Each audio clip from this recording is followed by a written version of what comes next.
Roxy and the scrubs, always shining bright, carrying hands and a heart, bringing hope to the night. She's a beacon of joy when she's in the room, healing the world, turning sorrow to bloom. Roxy, our hero, we sing your name. Oh, Roxy, we celebrate you today. With love and support, you lead the way. In every heartbeat, we lift you up strong. Your caring nature is where we belong.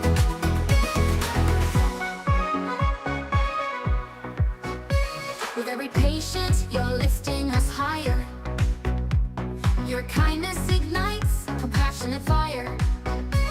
Through long nights and struggles, you never lose grip. Nurse of the world, you're our guiding ship. Always in our hearts, your spirit won't tire. Oh, Roxy, we celebrate you today. With love and support, you lead the way.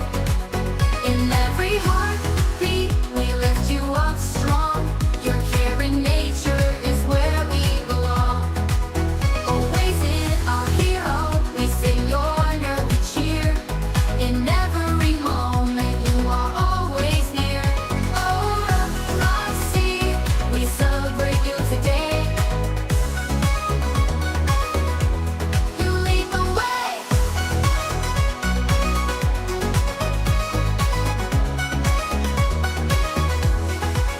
With every heartbeat, we lift you up strong. Your caring nature is where we belong. With every heartbeat, we lift you up strong. Your caring nature is where we belong. To Roxy, our strength, forever we cheer. In every moment, you are always near. Oh, Roxy, we celebrate you today. Love and support, you lead the way. In every heartbeat, we lift you up strong. Your caring nature is where we belong. Your caring nature is where we belong. To Roxy, our strength, forever we cheer. In every moment, you are always near. To Roxy, our strength, forever we cheer. In every moment, you are always near. You lead the way.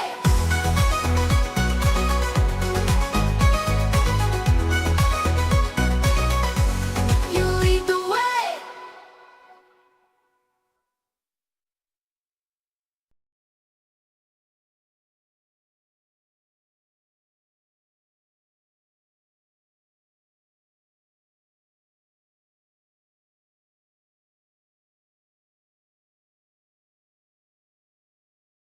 They said peace comes from man.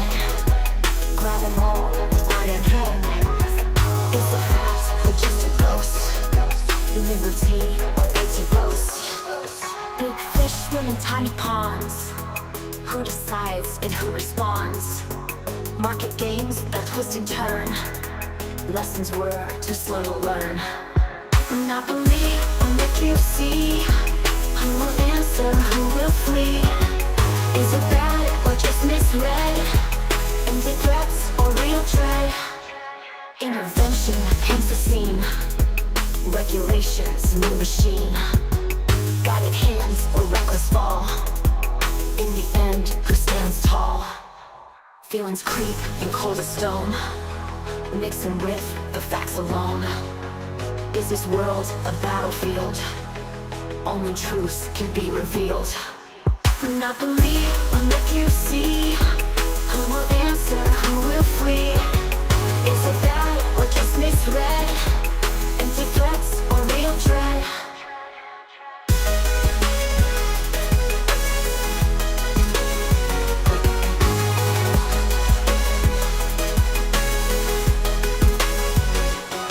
Monopoly will make you see.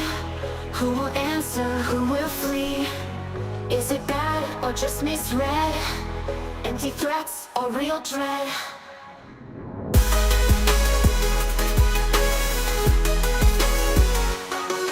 Intervention paints the scene. regulations, mean machine. Guided hands or reckless fall. In the end, who stands tall?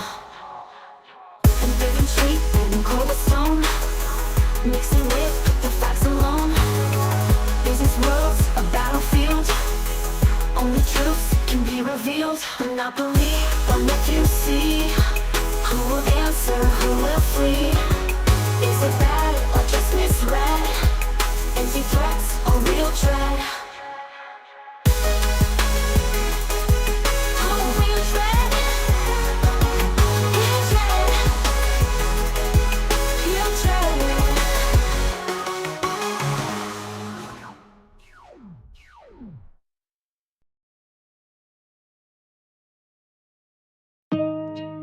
Tech Coach Ralph TV. Yeah, men lying, women lying, numbers manipulate. Don't matter what no one say, I throw the stats away. No need for calculators, we already greater. No need to validate us. It's Tech Coach Ralph TV. Get up, it is Saturday morning. I've got to get my coffee cause I can't stop yawning. Get to watch my favorite show today. Men lie, women lie, numbers manipulate. Tech Coach Ralph and Mitch and Yakar, that's how it be. Shooting galaxies from their hands, it's Tech Coach Ralph TV. You don't need to grab your remote because you'll be floating free. Don't gotta worry about negative forces, it's positivity. Get up, it is Saturday morning. I've got to get my coffee cause I can't stop yawning. Get to watch my favorite show today. Men lie, women lie, numbers manipulate. Get up, it is Saturday morning. I've got to get my coffee cause I can't stop the yawning. But I get to watch my favorite show today. Men lie, women lie, numbers manipulate.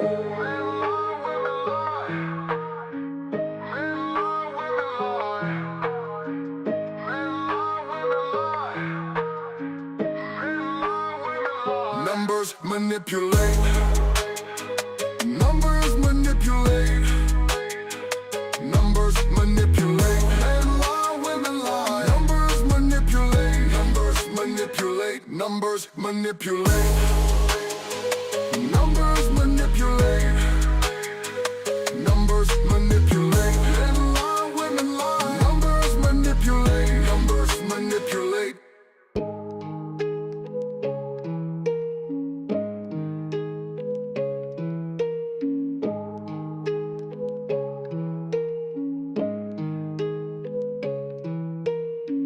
Tech Coach Ralph and Mitch and Yakar, that's how it be. Shooting galaxies from their hands, it's Tech Coach Ralph TV. You don't need to grab your remote because you'll be floating free. Don't gotta worry about negative forces, it's positivity. Tech Coach Ralph and Mitch and Yakar, that's how it be. Shooting galaxies from their hands, it's Tech Coach Ralph TV. You don't need to grab your remote because you'll be floating free. Don't gotta worry about negative forces, it's positivity. Get up, it is Saturday morning. I've got to get my coffee cause I can't stop yawning. Get to watch my favorite show today. Men lie, women lie, numbers manipulate. Yeah, number manipulate. Yeah, numbers manipulate. Yeah, numbers manipulate. Numbers manipulate.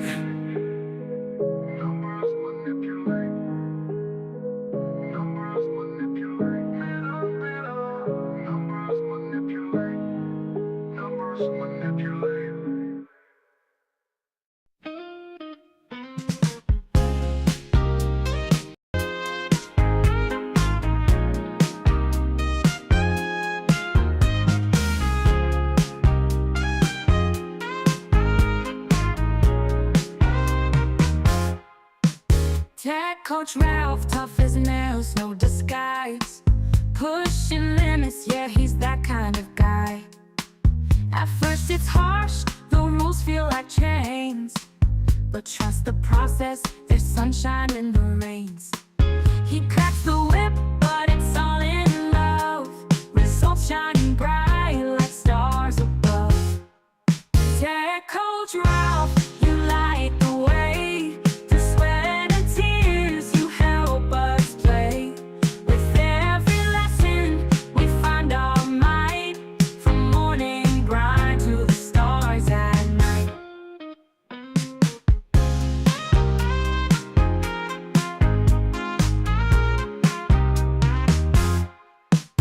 Days turn to weeks, skills sharp and fast. What once was a struggle now feels like a blast. Step by step, we rise and we glow.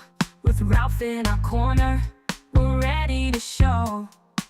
Singing his praises, can't keep it inside. From hard ass to hero, he's our pride.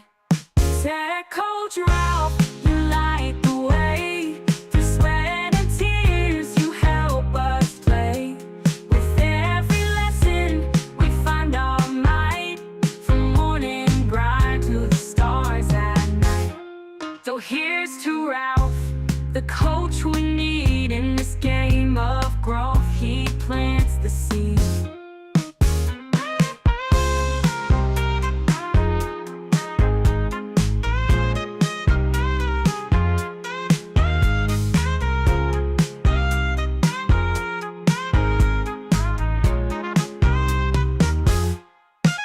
So here's to Ralph, the coach we need in this game of growth. He plants the seed.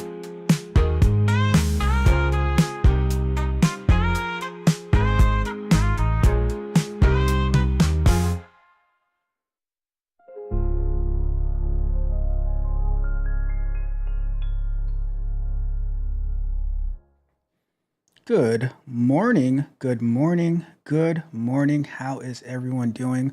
Hopefully you are doing well. This is the Men Lie, Women Lie, Numbers Manipulate show,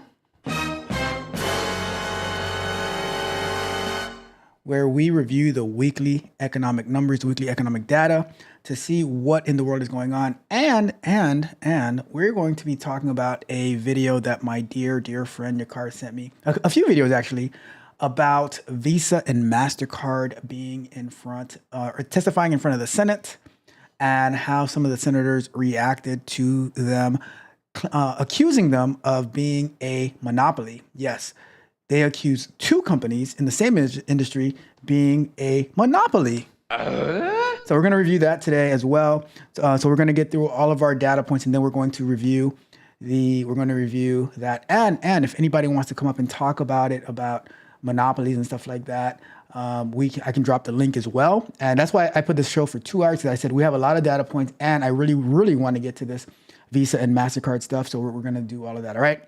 So that is the plan for today. Thank you guys for tuning in. This is, like I said, Men Lie, Women Lie, Numbers Manipulate. Today is Saturday. Yes, Saturday, November 30th, 2024. Hopefully everyone had an amazing week, amazing Thanksgiving. And, hopefully you behaved yesterday on Black Friday. Hopefully you behaved on Black Friday. And, so I am Tech Coach Ralph. We are Engineered to Win. How is everyone doing? I see I got my friends already in the building. I got your car in the building saying, Mr. Technique is in the building. What's up, Mr. Technique? How are you doing today? And we are blessed by the presence of the one, the only Roxy in the building. Roxy on the scrubs. How are you doing, Roxy? Hopefully you are doing amazing. So happy, as always, to have you here. It is always a pleasure and a blessing to have you with us. Welcome. How was your Thanksgiving, by the way, Roxy? How was your Thanksgiving? I know how your car's Thanksgiving was. Your car, I see what you did the other day. Right? You put the picture on Thanksgiving of you just sitting on the swing, looking sad and stuff. It wasn't you. It was a meme. But your car, while most people were eating turkey for Thanksgiving, you were eating two amazing looking ribeyes. So your car, I know you. I know your car. So you're not fooling me, your car. You are not fooling me. I know you had a great Thanksgiving. Roxy, how was your Thanksgiving? How did you have to work? Were you off? And yes, your car, Roxy does have her own song. She is a favorite here on this channel. She is so supportive. All right. Let's jump into this. Roxy says her Thanksgiving was amazing. I am so happy to hear that. That's what I wanted to hear. Right. So amazing. Okay. So we are going to get started because, like I said, we have a lot of things to cover. We have and I really want to get into this monopoly talk. Yukar says he was just chilling by himself. I mean, some people might think that's a bad thing. For me, I think that is an amazing, amazing thing if you can do it. So I was mostly chilling by myself, although we were on stream together though. So I was chilling with my friends. I had Yukar with me. I had Mitch with me. So we had a great time. Anyways, let's get to the show.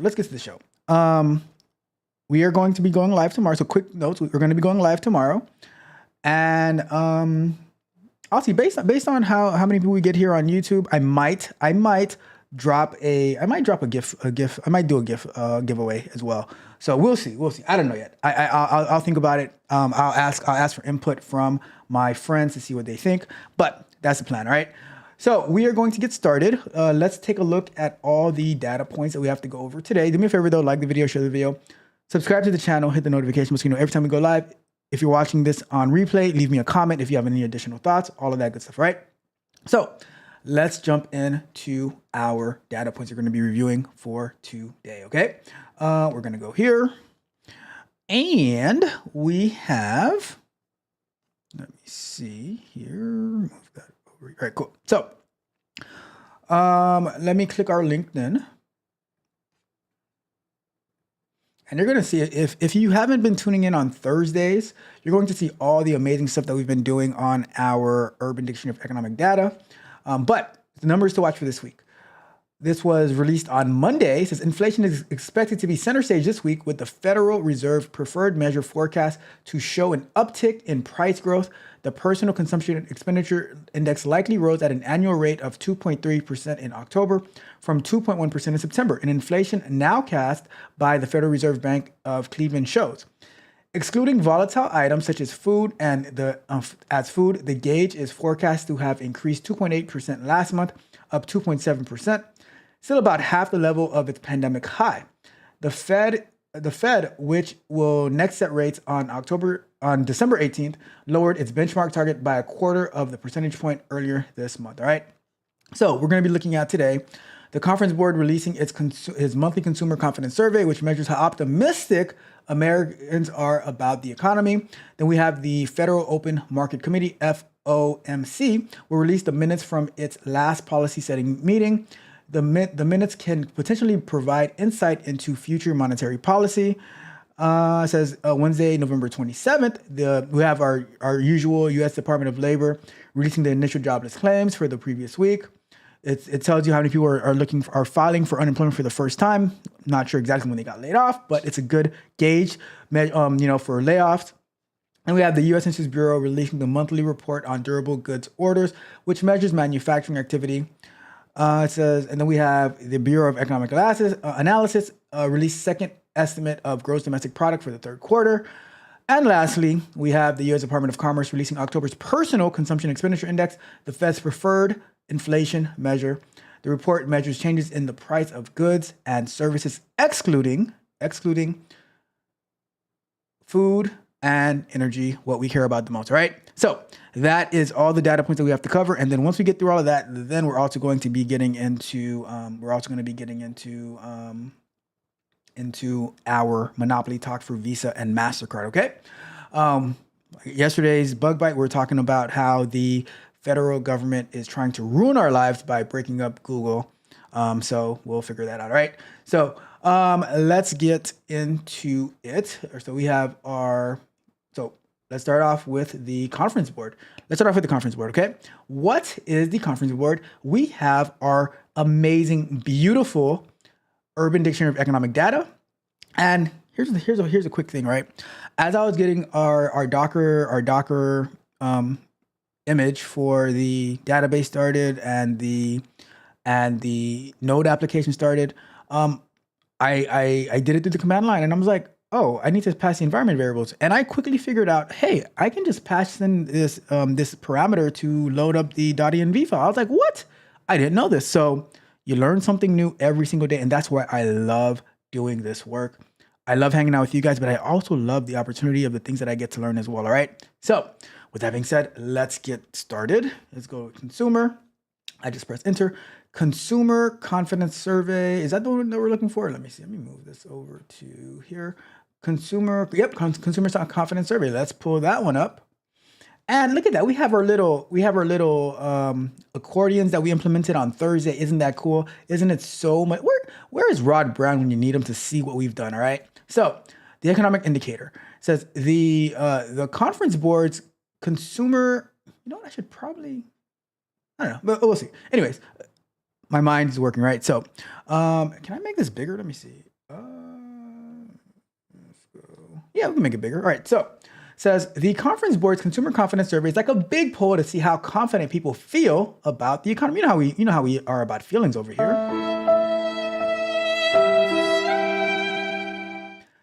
Every month, a group of people across the United States answer questions about how things are going in their lives financially and what they expect to happen in the future.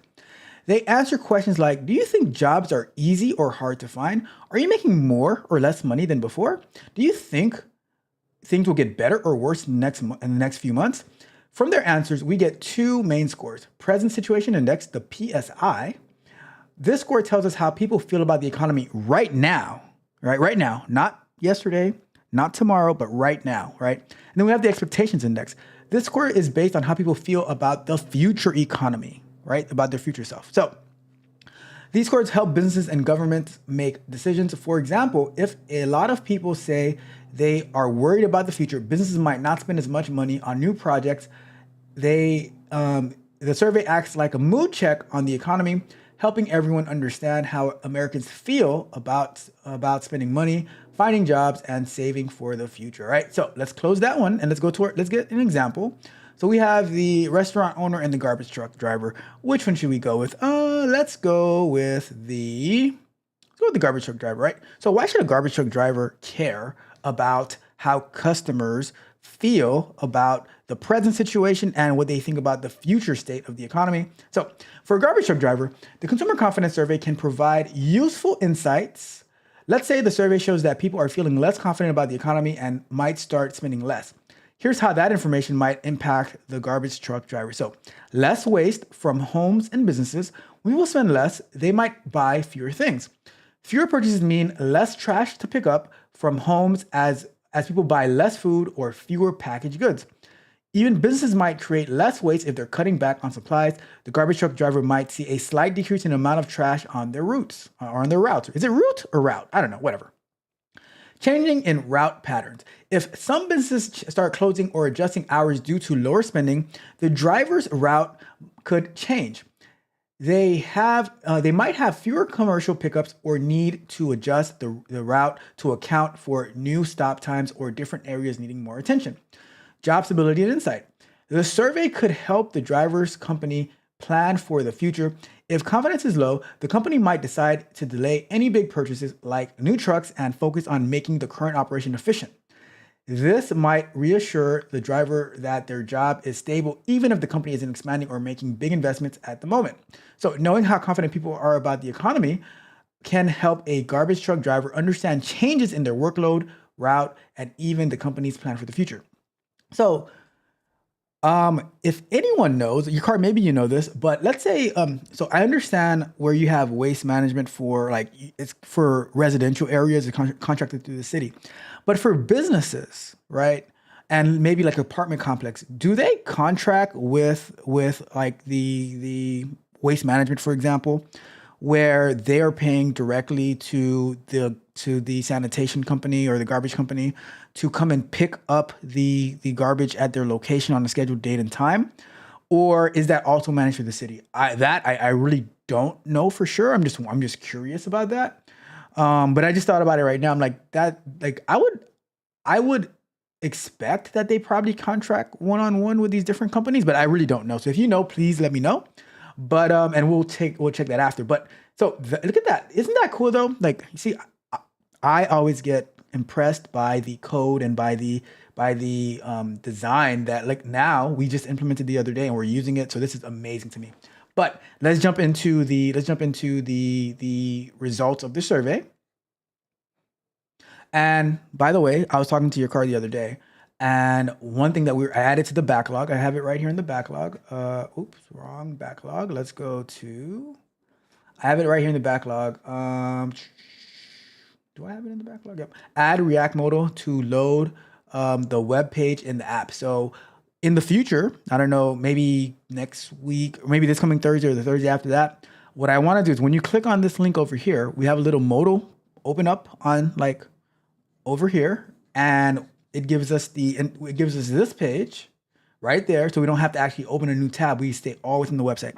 That is what I have on the backlog to do. We're gonna work on that on a Thursday night at some point.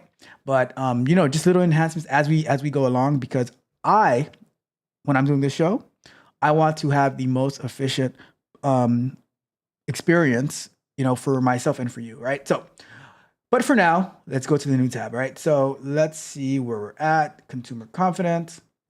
Let me see where. All right. So latest press release updated. So U.S. consumer confidence improved again in November.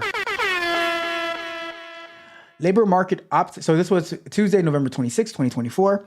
Labor market optimism drove up confidence for a second straight month. So telling you, all right. The Conference Board Consumer Confidence Index increased in November to 111.7. The 1985 gauge is 100. So if it's over 100, it is good. If it's lower than 100, then it is on the decline, all right? So up 2.1 points from 109.6 in October. The present situation index, based on consumers' assessment of current business and labor market conditions, increased by 4.8 points to 140.9. The expectation index, based on consumer short-term outlook for income, business, and labor market conditions, ticked up 0.4 points to 92.3, well above the threshold of 80 that usually signals a recession ahead. So we're above 80. So it looks like that we hopefully we do not get a recession, but people are feeling optimistic about it. The cutoff date for preliminary results was November 18th, 2024. Consumer confidence continued to improve in November and reached the top of the range that has prevailed over the past 2 years, said Dana M. Peterson, chief economist at the Conference Board. November's increase was mainly driven by positive consumer assessment of the present situation, particularly regarding the labor market. So we shall see next week when the job numbers come out if it correlates with what Dana M. Peterson is saying here, right? It says, compared to October, consumers were also substantially more optimistic about the future job availability, which reached its highest level in almost 3 years. Meanwhile, consumers' expectation about future business conditions were unchanged, and they were slightly less positive about future income. Among age groups, November's gains were led by a large jump in confidence of consumers under the age of 35 years old. Meanwhile, confidence among consumers aged 35 to 54 declined slightly after surging last month. All income groups reported higher confidence except those at the very top earning over $125,000 a year and bottom earning less than $15,000 per year. On a 6-month moving average basis, householders aged under 35 and those earning over $100K remained the most confident. Shout out to them. Alrighty then. So Peterson added, the proportion of consumers anticipating a recession over the next 12 months fell further in November and was the lowest since we first asked the question in July 2022. Consumers' assessment of their family current financial situation fell slightly, but optimism for their finances over the next 6 months reached a new high. That's awesome. These measures are not included in the calculating the consumer confidence index. So let's take a look at the chart real quick. In 2007, it was at like over 100, and then in 2009, it dropped down to a little between maybe it looks about 25, maybe. Oh my goodness! And then it had a steep climb mid 2009, and then it was going up, and then we got oh my goodness, consumer confidence in 2008, like mid 2018, was like almost off the chart. Almost off the chart. Look at that. But I've heard that it was the worst time in American history between 2016 and 2020. But consumer confidence was at the all-time high, right mid of 2018, and then in 2020 it dropped around the pandemic time, and then it was pretty much sustainable to 2021, and then it spiked back up in mid 2021, and then it dropped 2022, and it's been like balancing. It's been hovering up and down, up and down, up and down ever since. All right, so interesting to see. All right, so let's see. So we're here. Consumers became even more optimistic about the stock market. 56.4% of consumers expected stock prices to increase over the year ahead, another record high for this measure. Only 21.3% expected stock prices to decline. The share of consumers expecting higher interest rates over the next 12 months declined to 43.6%. I wonder why. I wonder why that the share of consumers expecting higher interest rates dropped so dramatically. The share expecting lower interest rates increased 34.6%. Interesting. Meanwhile, average 12-month inflation expectations. What the heck is that? What is that noise? Okay. Gotcha. Okay. Anyways. So that declined. All right. So meanwhile, the 12-month inflation expectation declined 5.3% last month to 4.9% in November, the lowest since March 2020. In addition, references to inflation and prices declined in write-in responses as attention and focus shifted to the U.S. November elections. However, elevated prices remain top of mind. In a special question about concerns and hopes for 2025, your hopes, your dreams, your aspirations of 2025, consumers overwhelmingly selected higher prices as their top concern and lower prices as their top wish for the new year. That is one of my top wishes as well. This was true across all incomes and age groups. The same question if we can get our eggs back down to $3.50 for a carton, then that will be a win in my books, right? So that same question found higher taxes, wars and conflicts, and social unrest are other major, although less acute, concerns for consumers. Honestly, I have not seen that much crazy social unrest the past couple of weeks.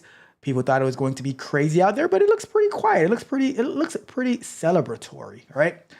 Meanwhile, household finances completed the top of consumers' wish list for 2025, including being able to save more money, paying lower taxes, and paying off debt. Yes. Save more money, paying lower taxes. Please, let's pay lower taxes. And then paying off debt. Yep. I think saving more money and paying lower taxes will help pay off debt if you do not go and splurge that money out. All right. So on a 6-month moving average, purchasing plans for homes stalled in November, while purchasing plans for autos were up slightly. When asked about plans to buy more durable goods or services over the next 6 months, consumers continue to express a slightly greater preference for purchasing goods. In addition, more consumers express uncertainty about future purchases. Consumers buying plans for most appliances and electronics were down. Regarding services, consumers' priorities were little changed, but they plan to spend a bit less in most categories going forward, except for travel and healthcare. Next, in writing responses about politics, including November elections, surged to above 2020 levels, but were below 2016 levels. So present situation, consumer assessment of current business conditions improved in November. 21.3% said business conditions were good, down from 22% in October. 15.3% said business conditions were bad, down from 16.7%. So that's good. Consumers' appraisal of the labor market improved in November. 33.4% of consumers said jobs were plentiful, down 34.1% in October. And 15.2% of consumers said jobs were hard to get, down 17.6%. So it's like both of them were down, right? People saying that it was plentiful, but also people saying that it was hard to get. And it was a lot lower in the down that were plentiful versus the down that were hard to get. So that's a good thing. And if we look at the present situation index,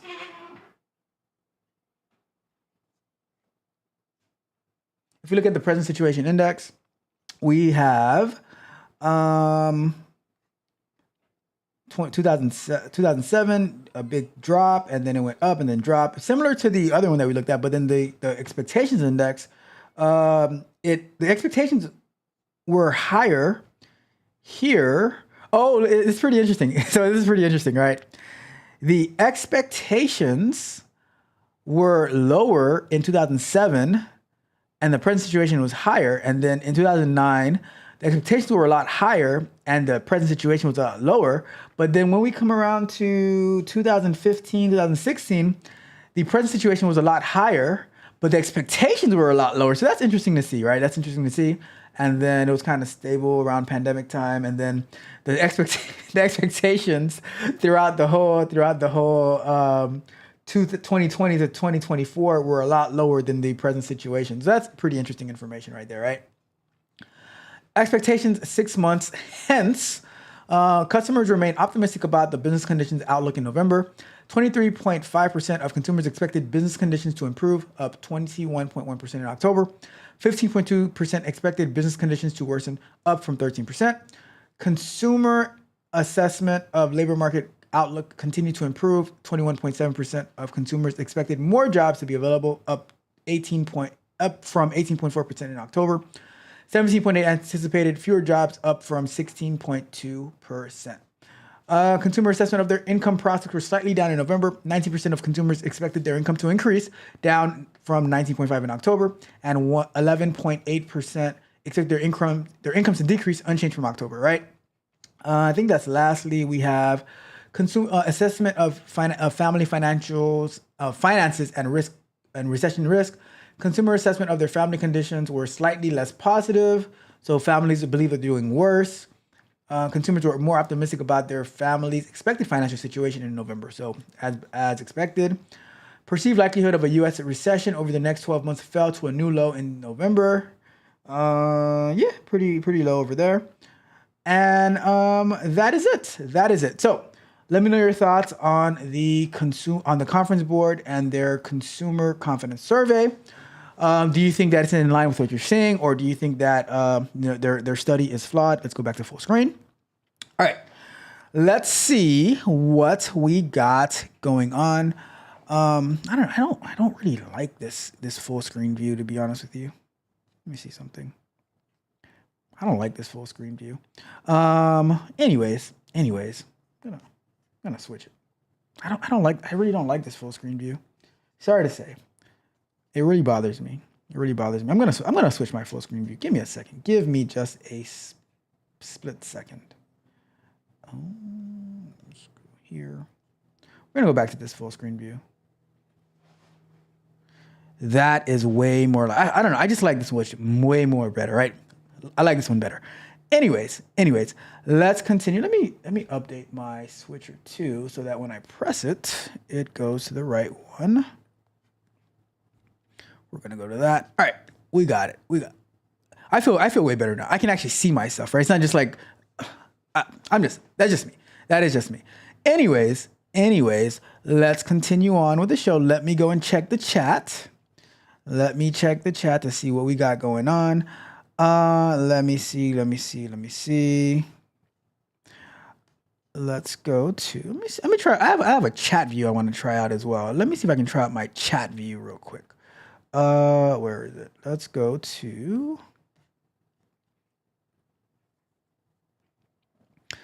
All right, that is not me, Mastercard. Let's go to. Roxy says Lumpy is surely happy he isn't a turkey. That is a fact. Shout out to Lumpy.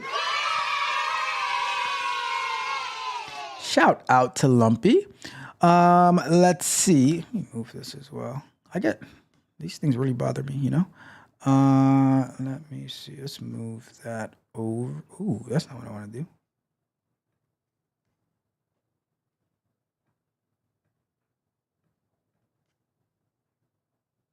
Oh, I know what happened. Do I? No.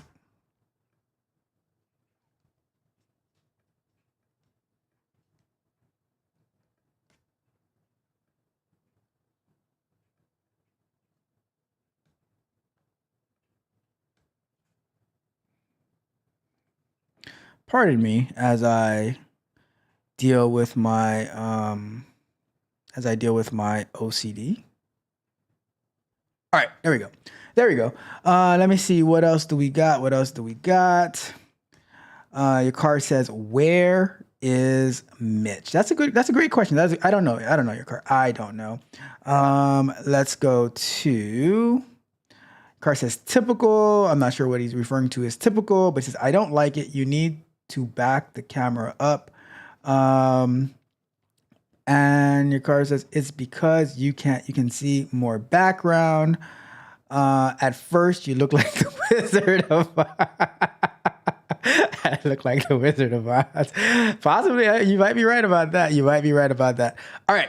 But I like this view though for sharing your chat messages. I do like this view, but I don't know. I have to work more on the. I have to work more on the other one because the other one is driving me crazy, and I only have so much space that I can back up the camera.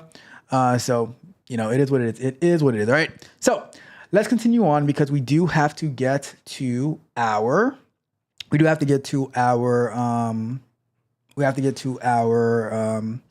Talk about the monopolies. I just had another thought. Though for our Urban Dictionary of Economic Data. So instead of let's go over to here. Instead of using LinkedIn, or not LinkedIn, but instead of using this Word doc in order to say what we have to talk about for the week, right? We could actually have a section in here where it's like show topics. And now when we go to the show topics, we can we go to the show topics, we just have it in here. We have a checklist of what we have to cover. And that way on Mondays when we get the numbers to review, instead of going into this Word doc, we just go into Urban Dictionary of Economic Data, and then we just like paste the topics that we have to go through. And that way, or even better, we just say, all right, so these are the topics for this week. Check. And then it adds it to our show notes so that we can, I don't know, just spitballing some stuff right now. All right. Anyways, let's get to our next thing. So next up, the Federal Open Market Committee will release the minutes from its policy setting meeting. The minutes can potentially provide insight to future monetary policy. So here's the thing with this, right? This is going to be a really, really long one. I'll see if I can find some type of video where we can skim through it, but we'll see. All right. But let's take a look at what it is, though. Let's search for federal. So Federal Open Market Committee, FOMC. So the Federal Open Market Committee is a group of quote unquote important people from the Federal Reserve, which is like the USA's bank for banks. They meet to decide things about money and interest rates to help keep the economy running smoothly. Their goal is to make sure prices don't go too high. That's called inflation. Keep people working by helping businesses grow. What happens when the FOMC release meeting minutes? The meeting minutes are like notes from a big class meeting showing what was discussed. They tell us what the FOMC thinks about the economy, like whether it's doing well or if it needs some help.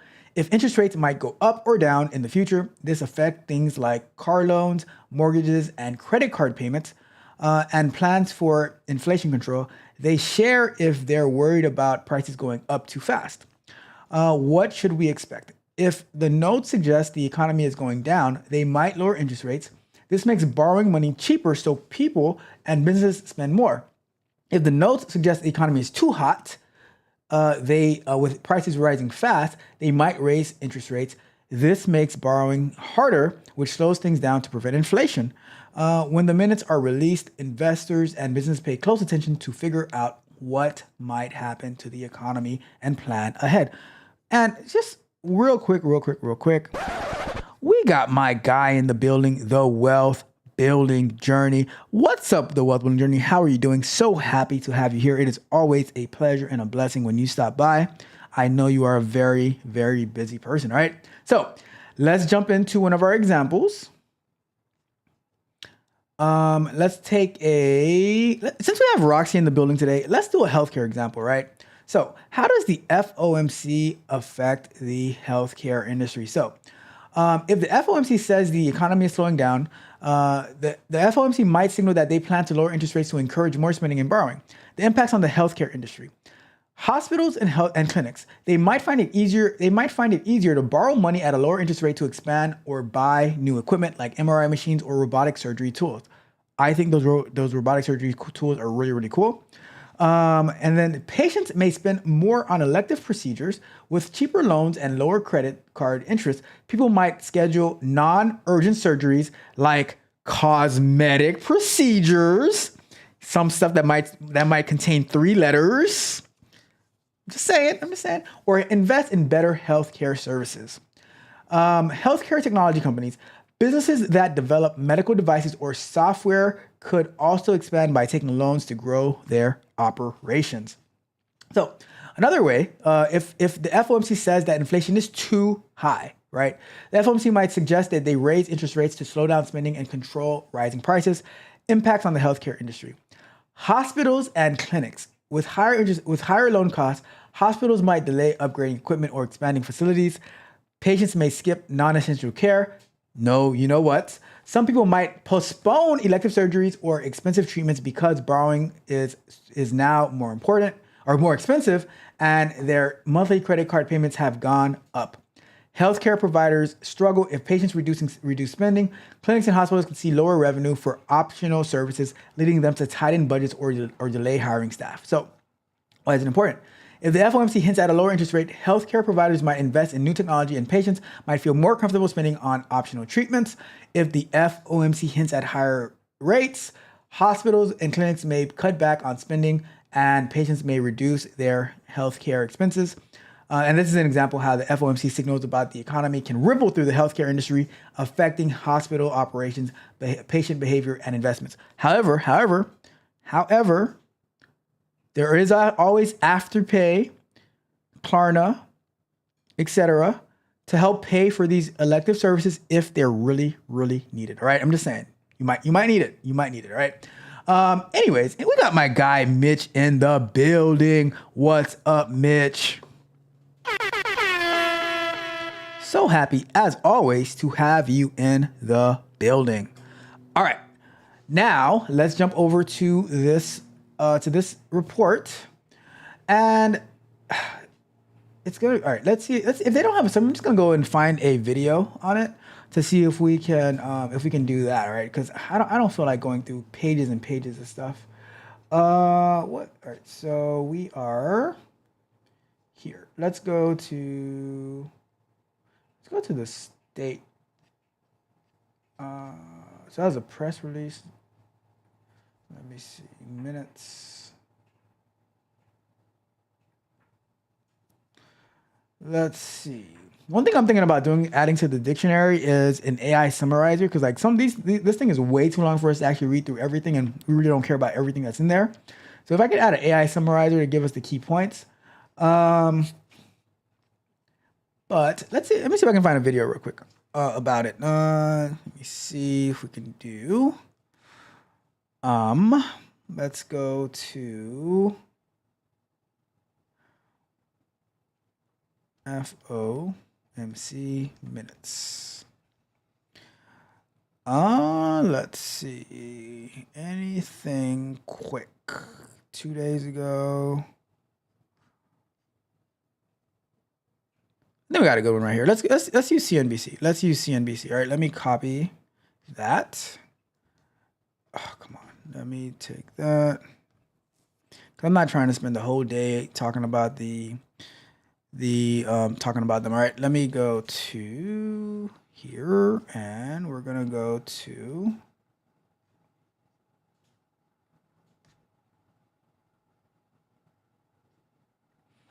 let's go here. And I'm gonna do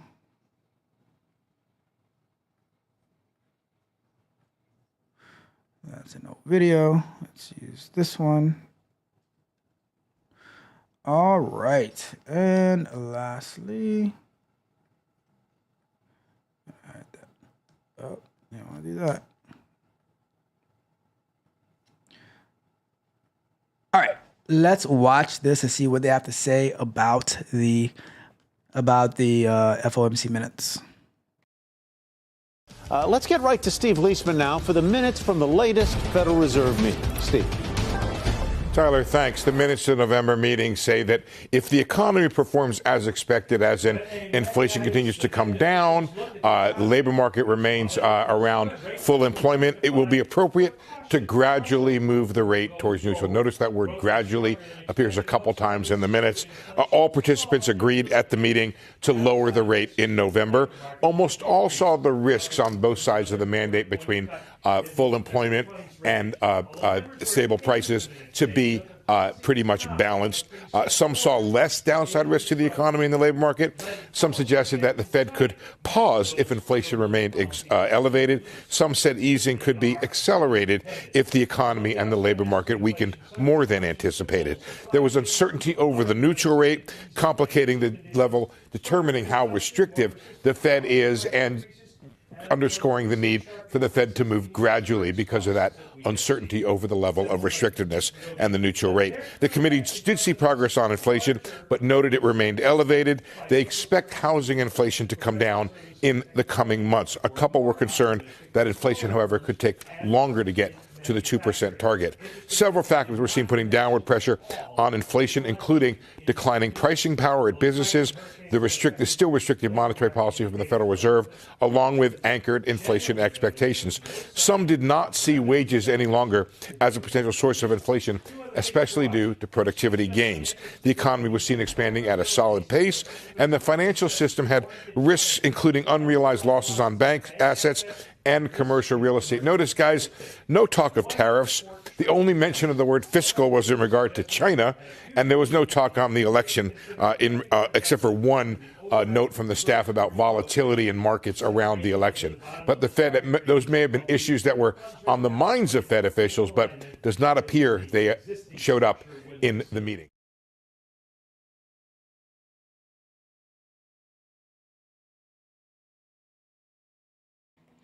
So there you have it.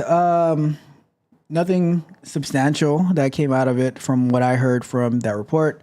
They're going to meet again next month to see if they're going to decide to lower rates or keep it as it is. But they honestly, they just got... All right, here's a question, though.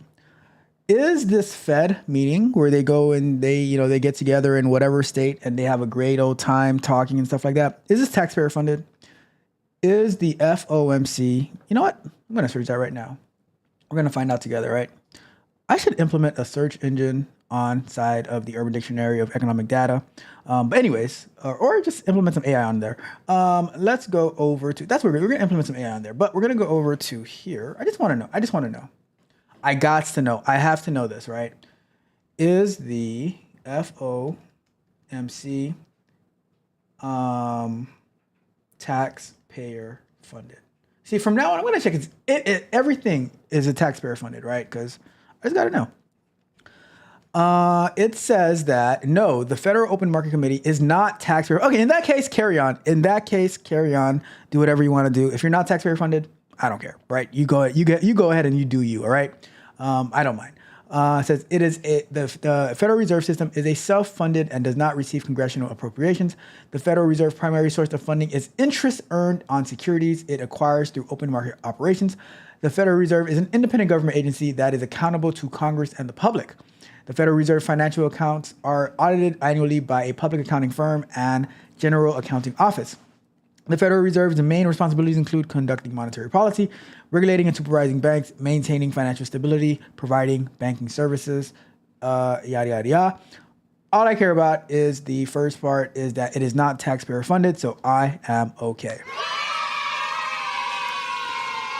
Alrighty then, let's get to the chat before we move on to the next one. Let's see what we got going on here. We got... Mitch says that healthcare is already understaffed and will be worsened as in a hiring freeze. So, Mitch, in case you came in a tad bit late, that conversation was about an example of how the FOMC policy can affect the healthcare industry. We weren't saying that it was overstaffed or it was understaffed. We were saying if they said that it was too hot, then they might raise interest rates and stuff like that. If it's not hot, then they might lower interest rates where they can get more hiring, stuff like that. Now, here's a question though. I want to know from Roxy, because Roxy is our resident healthcare expert here. Do you believe that the healthcare industry is understaffed, or there can be more efficient ways of doing things, or is it both? Would you say, all right, should we hire more people? Roxy, would you say, should we hire more people, or should we have better innovation in the healthcare industry? That's my question to Roxy. Because I always hear everything's understaffed. We don't have enough teachers. We don't have enough this. We don't have enough that. And it's like, well, let's just throw more people at it. Well, I want to know from my resident healthcare expert, what would you do to make the healthcare industry more serviceable? Let's see. The Wealth Building Journey says, those services are a scam, Klarna, Afterpay, etc. Hey, look. Listen, Linda.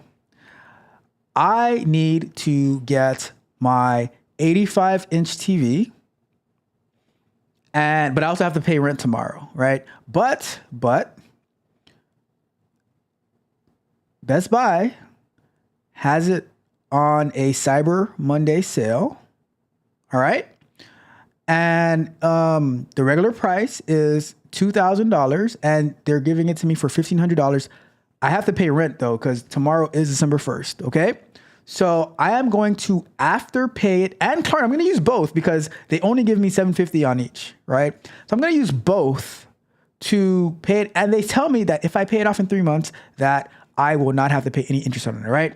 So, and I have to make sure I make the minimum payments. So I understand what you're saying, the Wealth Building Journey, that they might be scams for you, but hey, I gotta get my 75-inch TV so I can watch Chicago PD, all right? I gotta watch Chicago PD in 4K, all right? I'm just saying. That was a joke, y'all. That was a joke, but that's how a lot of people think. That was a joke. Don't come at me. The Wealth Building Journey says, avoid those like the plague. The Wealth Building Journey, like we were talking about the other day, it ain't gonna happen, all right? Do not come. It ain't gonna happen, because now you can be checking out at Walmart and they say, hey, do you want to pay? Do you want to use Afterpay? You just press a little button, you know? You can people even put their groceries on Afterpay and Klarna, okay? So it is what it is. Your car says that JP Morgan has already started to ban Afterpay services from their credit card usage. What? How dare you? How dare they do such a thing? Because now that means I can't get my TV. Come on. Just look at the link in the chat. Too late. Let me see. Elon Musk should buy CNBC and rename it to the Conservative News Business Channel. I don't know. From what I see on the clips that I see on CNBC, it looks like they have like different points of view. I don't watch it that much. I normally see like some clips from Squawk Box, but I don't know. And we have a let me see what chat your car is talking about. No, not that one. I don't see a link in the chat. Your car, what link are you talking about? Did I miss something your car sent? Oh, he did send me one. Is that the same one that I have? It's not the same one. Let me see what your car has. When they met, guys. That one's way too long, your car. That one is way too long. But it does say that they have a broad support for gradual rate cuts. But I will use Bloomberg's next time we do this. So let me make a note of that. I'll make a note of that to use the Bloomberg one next time, because that one has a little bit more in depth, but I don't feel like going back to that topic. But it does say that it says that they show broad support for gradual rate cuts, which I think the other guy kind of covered as well. Let's continue to so Mitch has the opposing viewpoint. I love when Mitch comes up with the opposing viewpoint. He says, I wouldn't say scam. I would say it's advertised to people that can't make full payments. So they make it seem good by saying you can make payments. It just depends who you are. But isn't that what all credit card companies do? And leasing and finance, or not leasing, but and financing and stuff like that. Because if that's the case, checks are scams. Checks are scams. How how would a check be equivalent to a Afterpay or Klarna? Isn't a check like if you're gonna write a check, you should have the money in your account, right? So I don't see how. Can you or do you mean check cashing? Sorry, like can you elaborate on that a little bit? It says, who talking while this guy talking? That would be Yakar and Ralph in the background while I'm cooking heat. The well-being journey says, you're right, to Mitch. Scam is a harsh word. They're predatory services. Well, we had this conversation about predatory services back in the days, and I don't think they're predatory. I think they're totally legit. Look, I am not against them having their business plan, and if fools, with all due respect, if fools want to go and use them, then it is what it is. It is what it is. But I don't think they're predatory. I think they make an option available, and people take that option.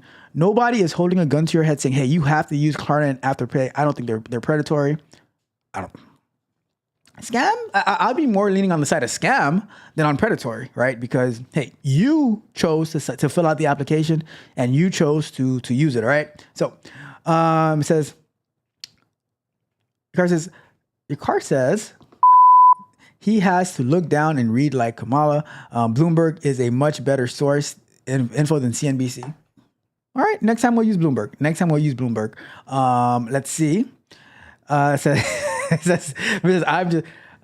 just playing devil's advocate. I was gonna lie to you, but I had to tell the truth. I'm just being honest. The Wealth Building Journey says, high likelihood the Feds won't lower rates. Probably not. And we have Miss Freckles in the building. Welcome, Miss Freckles. How are you doing today? And how are you enjoying your 2 months of membership in the Tech Coach Ralph Patreon? Is the information useful to you? What would you like to see in there? Please let me know and I will make that for you, all right? And the Wealth Building Journey says, nope, not taxpayer funding. The Fed is privately owned, I believe. Yes, we found that out and I'm happy to hear that. Let's see. It says, it's similar to the CFPC. Okay, all right, Wealth Building Journey. It's funny because I was getting ready. I'm getting ready some of the videos for this week, and I came across one where I referenced you saying thank you, Wealth Building Journey, for not using these big words. What is CFPC? Write it out for me so I can know. I know what the post office is, but what is CFPC? Let me know what the CFPC is. Oh, funny! right after he says. I forgot who I was talking to.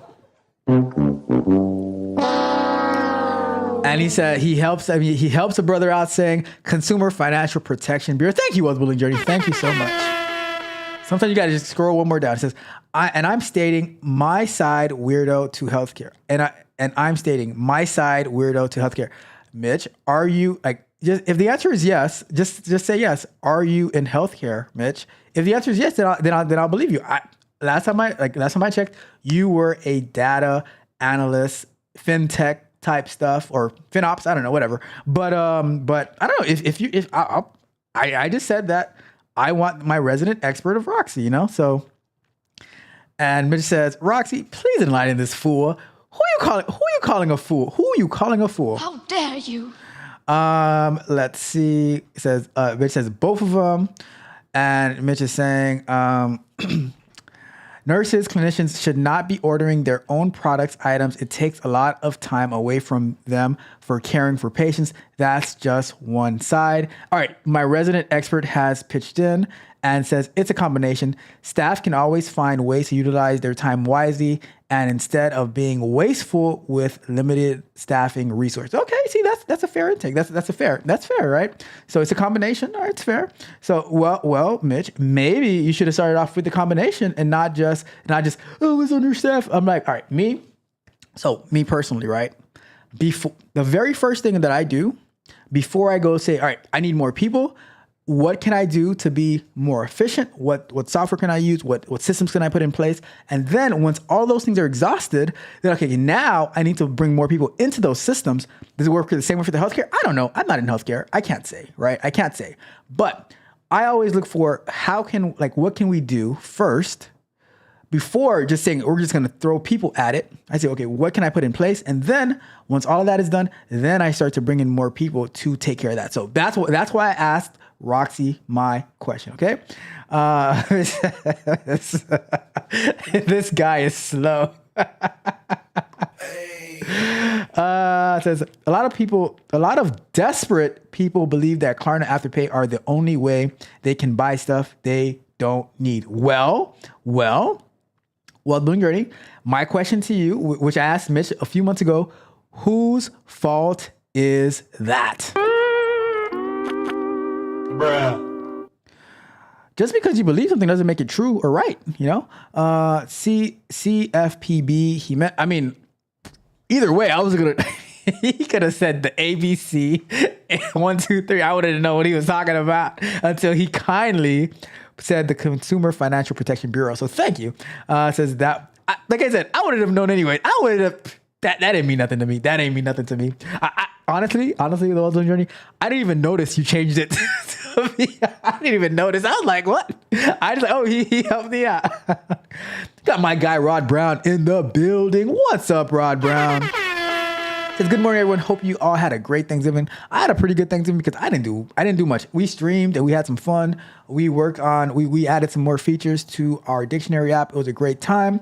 Went into a little bit of overtime and did some more work, but I had a great time. Like I said, I wouldn't have. Mitch, like, all right, you don't know me, son. You don't know me, son. All right. Ain't believing us. Says, how can you replace a nurse if they're in the field?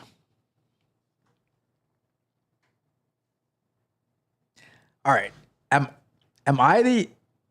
Is it me or like, did I not say give them, like, find more innovation for the nurses as well? I didn't say replace it. Did I ever say replace a nurse? All I said was, a lot of times you say, oh, we don't have enough people. Where can we do innovation, right? So anyway, let me see what my resident expert says, right? Let me see what it says. There are a lot of nurses in offices. They can be utilized as floor nurses during busy periods. See, if I was to start a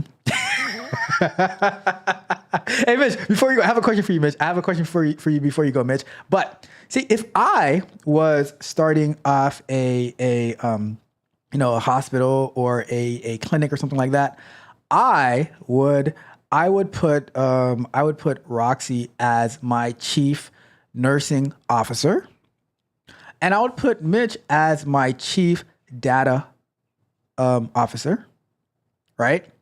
And I would say, hey, your car would definitely be my CEO, and the wealth building journey would be my CFO, right? And Rod Brown would be my CTO, right? I'm just saying.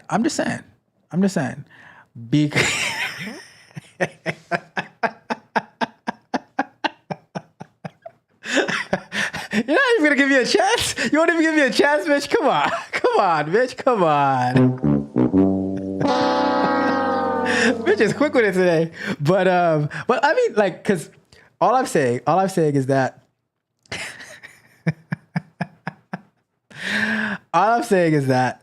I always look for innovation first. And then once I have the innovation, I see, okay, who can I put in these spots to be innovative for me? And then, so that I always look for, what can we do? How can we do more with less first? That's what I'm thinking about.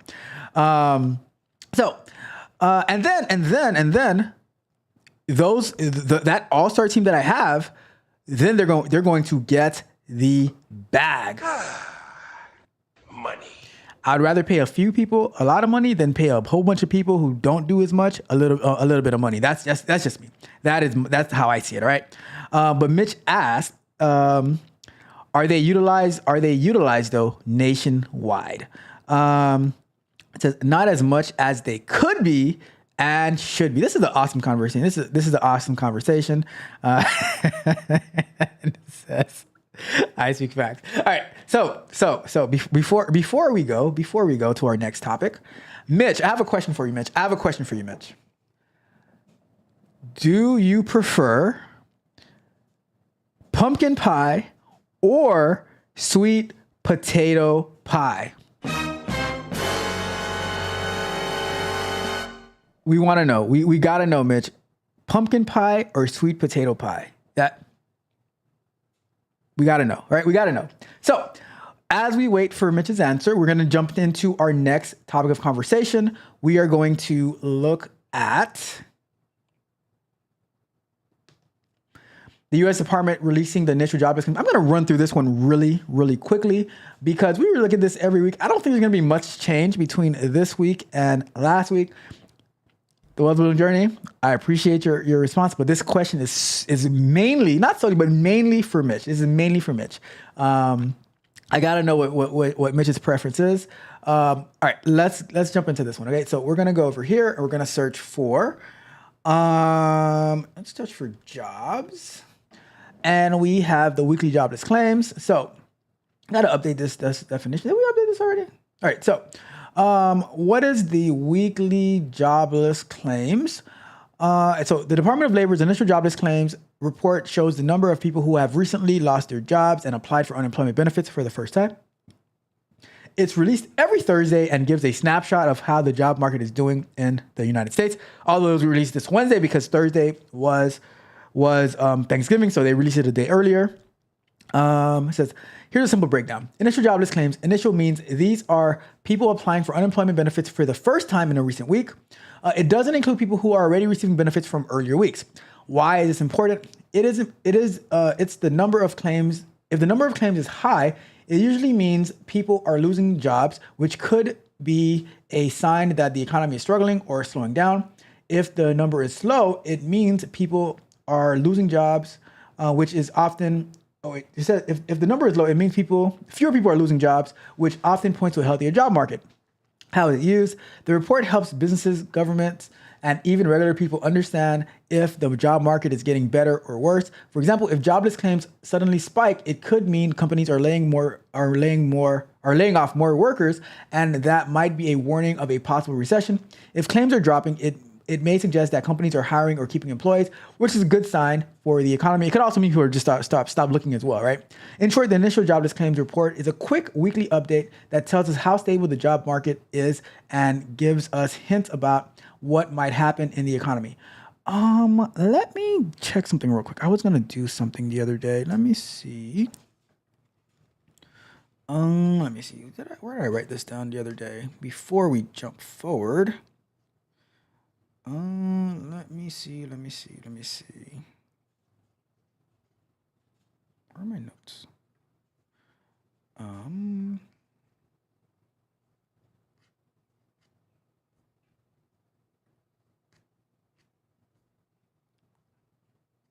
don't know what I did with that. Let me see. All right, there we go. Just looking for something really quick.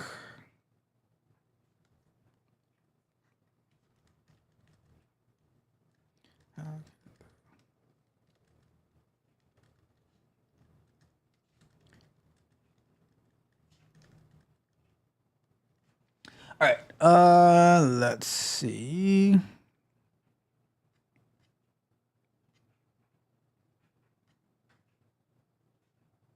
All right, let me copy that because I was going to add an example for the finance funds processor for our dear friend Miss Freckles, and I didn't get to do it, so I'm gonna do it now. Weekly jobless claims. Let me take this. We're gonna do it right now. We're gonna take that, and then we're going to go to. Let me take. Just copy that whole thing. There we go. Patch, and I'm gonna go here and here. And I'm going to throw in another example. We're doing it on the fly. We do it live. So, finance, funds, processor. And let me go to this right here. And we're going to go to here, here, here. See, I take care of my friends. Let's go to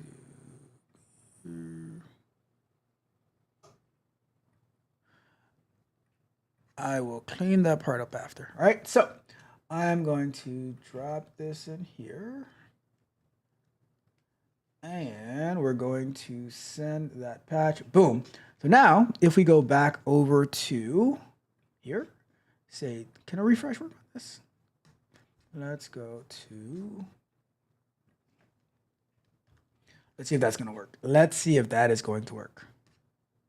Boom, look at that. Look at that. Now we have our finance funds processor. So how could this weekly jobless claim impact a finance funds processor for my dear friend Miss Freckles, who kindly let me know what her position was, and we said we're going to use that. All right. So let's get to it. So let's see. How does this impact a finance fund processor? So the weekly jobless claims can have several impacts on a finance fund processor, especially in terms of market sentiment and financial landscape. Here's how. Right. So market sentiment and economic outlook, rising claims. If the report shows an increase in jobless claims, it may signal weakening labor markets, which can raise concerns about the broader economy. This could lead to a downturn in financial markets, affecting the valuation of investments and increasing the uncertainty that finance funds processors need to manage in processing transactions and allocating funds. So, by the way, Ms. Freckles, as I'm going through this, right, let me know if this resonates with you, if this makes sense, if it's true or not true. Like, let me know. And let me know if what they're saying based on the report of the jobless claims, if you do think that it can impact the things that I'm reading, because I just pulled this up right now. So I'm just curious to know what you think, all right? So falling claims. Conversely, a decrease in jobless claims suggests economic resilience and job growth, which can improve investor confidence. Positive sentiment may lead to stronger market conditions, which may result in increased trading volumes or faster fund inflows and outflows that finance funds processors must handle. Liquidity and cash flow. Economic disruption. So if high jobless claims are a sign of an economic slowdown, there may be impacts on liquidity and cash flow. Finance fund processors may face higher volume transactions in terms of unemployment benefit payouts, government relief funds, or shifts in how funds are transferred due to changes in consumer spending patterns. Lastly, high interest rates and inflation, or not lastly, but interest rates and inflation. Jobless claims can influence the Federal Reserve's decisions on interest rates. Higher claims could signal a weakening economy, leading to a potential interest rate cut or fiscal stimulus. These decisions impact the flow of money and the way finance funds are processed across various channels, including investments, loans, and business transactions, right? Next up, investments and strategy adjustment. For fund managers or investors that finance fund processors work with, an increase in jobless claims could lead to adjustments in portfolio allocation. A higher jobless rate might prompt a shift towards more conservative investments or an increase in government bonds, affecting the way funds are managed and processed. And then we have number 4, regulatory and compliance impact. Increased jobless claims might prompt more government intervention, such as unemployment benefits or stimulus programs. Finance fund processors may need to adjust their systems to accommodate these new financial programs to comply with regulatory frameworks aimed at supporting citizens during times of economic downturn. And then lastly, processing volumes and timing. In times of higher claims, finance fund processors may see an uptick in number of claims being processed, especially in government funds if government funds are involved. For example, unemployment insurance. This may result in increased workload, requiring adjustments in processing timelines and prioritization of certain transactions. In summary, the weekly jobless claims reports affects finance fund processors by influencing broader economic conditions, cash flow, market sentiment, and regulatory demands, all of which can directly impact the speed and volume of funds processing. So that is interesting. I just learned a lot more about what finance fund processors do and also how this jobless claims report can actually affect them. So with that being said, let's jump over to the report. All right, we're going to zoom in real quick.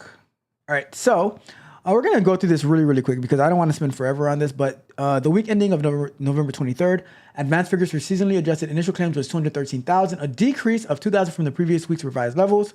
The previous week's revised level was always revised up from 213 to 215. So it almost stayed the same, but it was revised upwards. The 4-week moving average is 217,000, a decrease of 1,250 from the previous week's revised average. The previous week's average was revised up by 500 from 217,750 to 218,250. The advanced seasonally adjusted insured unemployment rate was at 1.3%. Very, pretty much the same that it's always been. I'm not going to go through all these numbers. Let's see, unadjusted data, 2043, an increase of 29,000. Let's see. Let's go to the initial claims for UI benefits filed by former federal civilian employees totaled 523. In the week ending of November 16th, a decrease of 92. There were 330 initial claims filed by newly discharged veterans, a decrease of 78. There were 4,757 continuing weeks filed by former federal civilian employees, the week ending on November 9th. Let's see. All right. So the highest insured unemployment rate in the week ending of November 9th were in New Jersey at 2.3, California 1.9, Washington 1.9, Alaska, Puerto Rico at 1.8, Nevada, Rhode Island at 1.6, Illinois, Massachusetts, and New York at 1.5.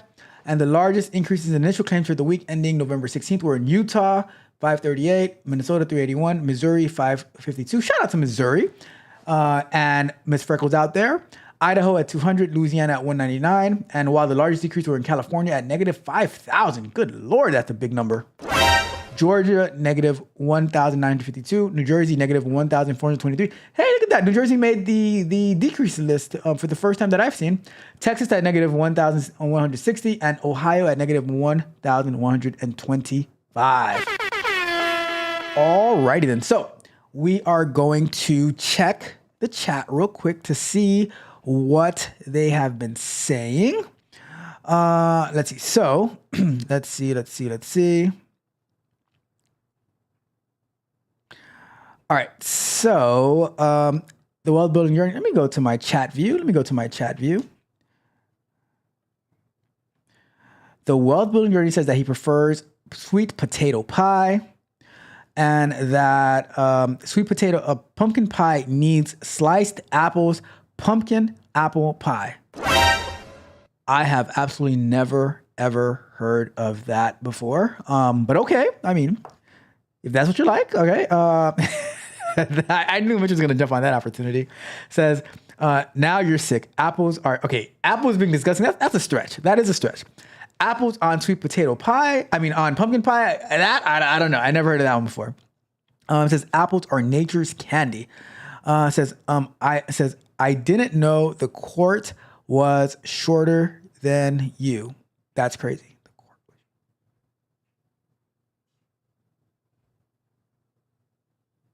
I don't know what you're talking about, Mitch.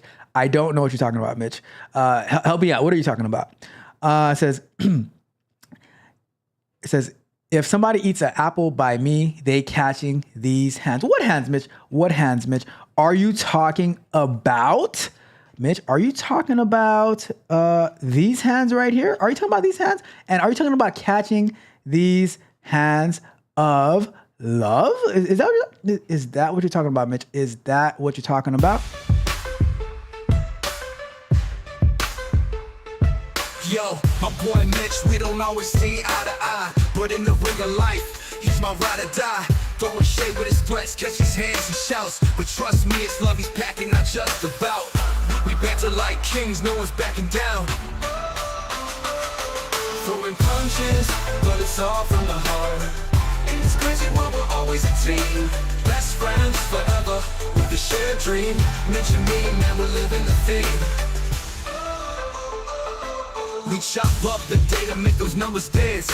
Talking talking tech battles, man, we take our stance. Chicago PD, yeah, with a squad on the lane, fighting like Ricky and Cal, bringing glory and pain.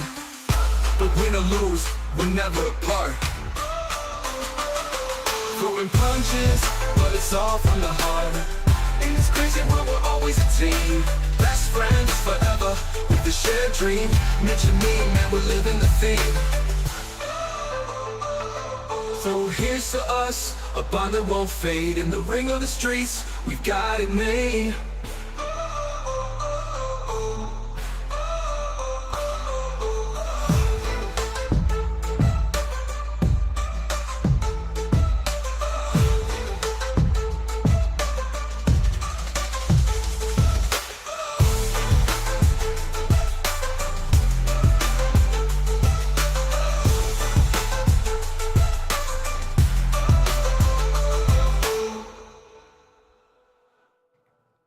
We caught those hands of love. All right, I'm just saying. Whatever. We gotta drop the beat. We gotta drop the beat sometimes. All right. Anyways, let's continue on with our show. You know, sometimes we gotta take a detour. All right. Let's continue on. Let's see what else we got. All right. So, Miss Freckles says that I've been in true vacation mode and haven't been keeping up like I normally do. Well, you know what, Miss Freckles? We are just happy to have you here on a Saturday morning. And you know what, Miss Freckles? I appreciate you. I appreciate you, Miss Freckles. I appreciate you. Icar says that he's editing his video. It says, automation is the big thing right now. It's not accurate enough, so they need us with the increased paperwork from the hardship people are going through right now. Okay. What type of automation are they trying to do? Because you know me, I love automation. I work on automation all day long. Let me know what type of automation that they're looking towards for your industry, and we can have a conversation about it. I would love to hear more about it. You know how to reach me, Miss Freckles. I would love to hear more about the automation in the finance funds processing industry, right? The Wealth Building Journey says that the Fed is going to have a dilemma on its hand. What do they do when there's both rising inflation and rising unemployment? And Ms. Freckles says that number 3 is on point. Number 3 was the investment strategy and adjustments. And number 4, regulatory and compliance impact. And number 5 is extremely accurate as well, processing volumes and timing. Yeah, thank you so much. See, this is why I love this show. I love hanging out with you guys because I get to learn so much and getting insight from all the different industries that you guys are in. So thank you so much, Ms. Freckles, for that insight. Let's see what else we got. Says you missed my answer to the. Did I miss your answer to the pumpkin pie? Or how did I miss your answer to the pumpkin pie? I was so caught up in. Let me see. Oh, okay. I see what you're saying. Now I got you. You didn't. I was like, you know, like it's a lot going on, right? Mitch, it's a lot going on. But where's your? I didn't see your answer. I didn't see the answer to the pumpkin pie, Mitch. Let me see. Let me search for Mitch. Let me just do a search for Mitch because I didn't see no answer to pumpkin pie. Let me see.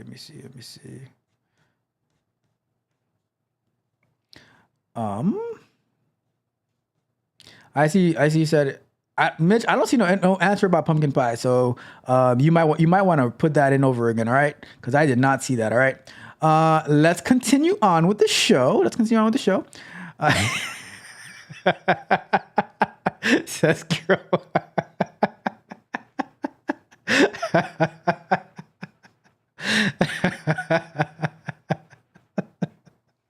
Oh my God. Thank you, Roxy. Roxy knows good music.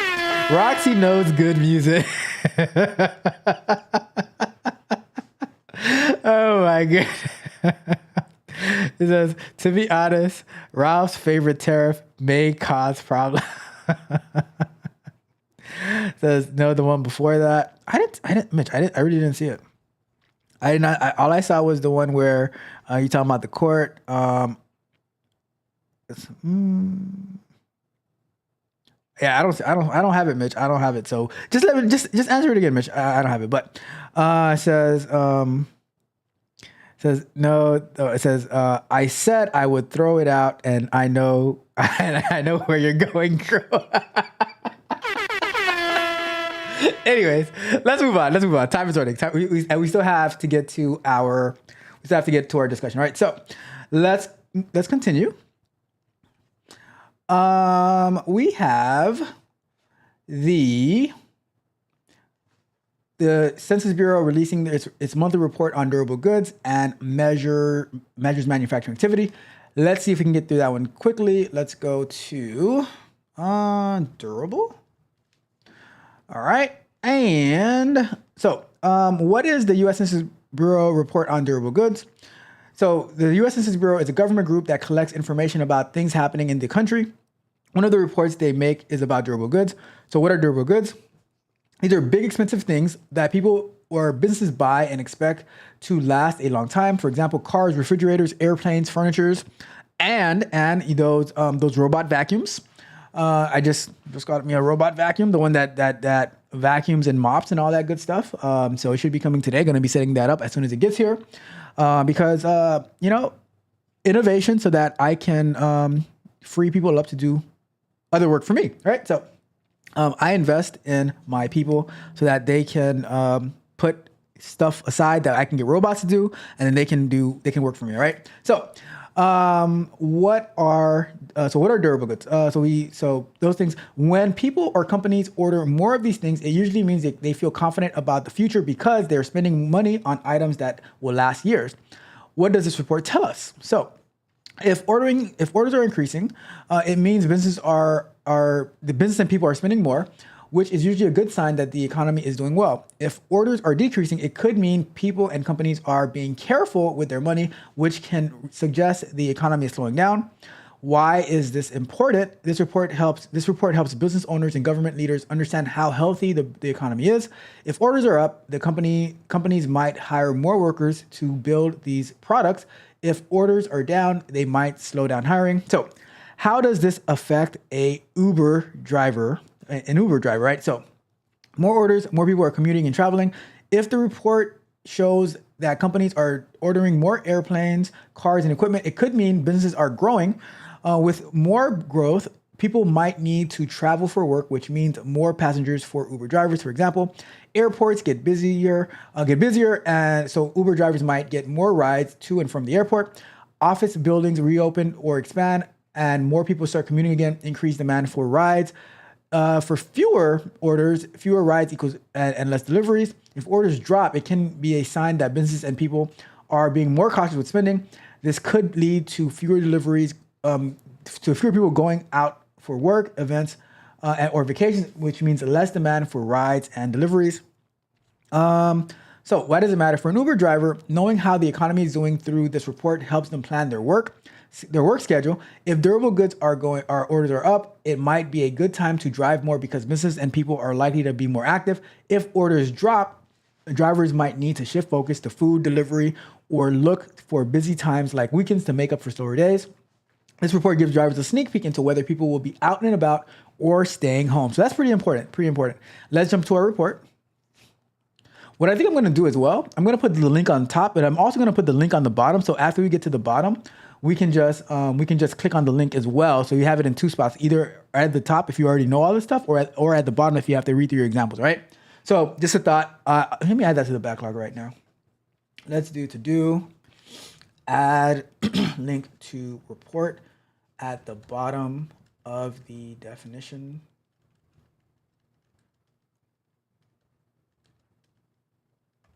Page as well. All right, cool. And see, that's why I like working with your car, because if it wasn't for your car, I probably wouldn't be using Trello, but we can just jump to our Trello board and drop something that we need to do on our board, and we can manage it that way. And I don't have to think about it again in the future, right? Let's see, where are we now?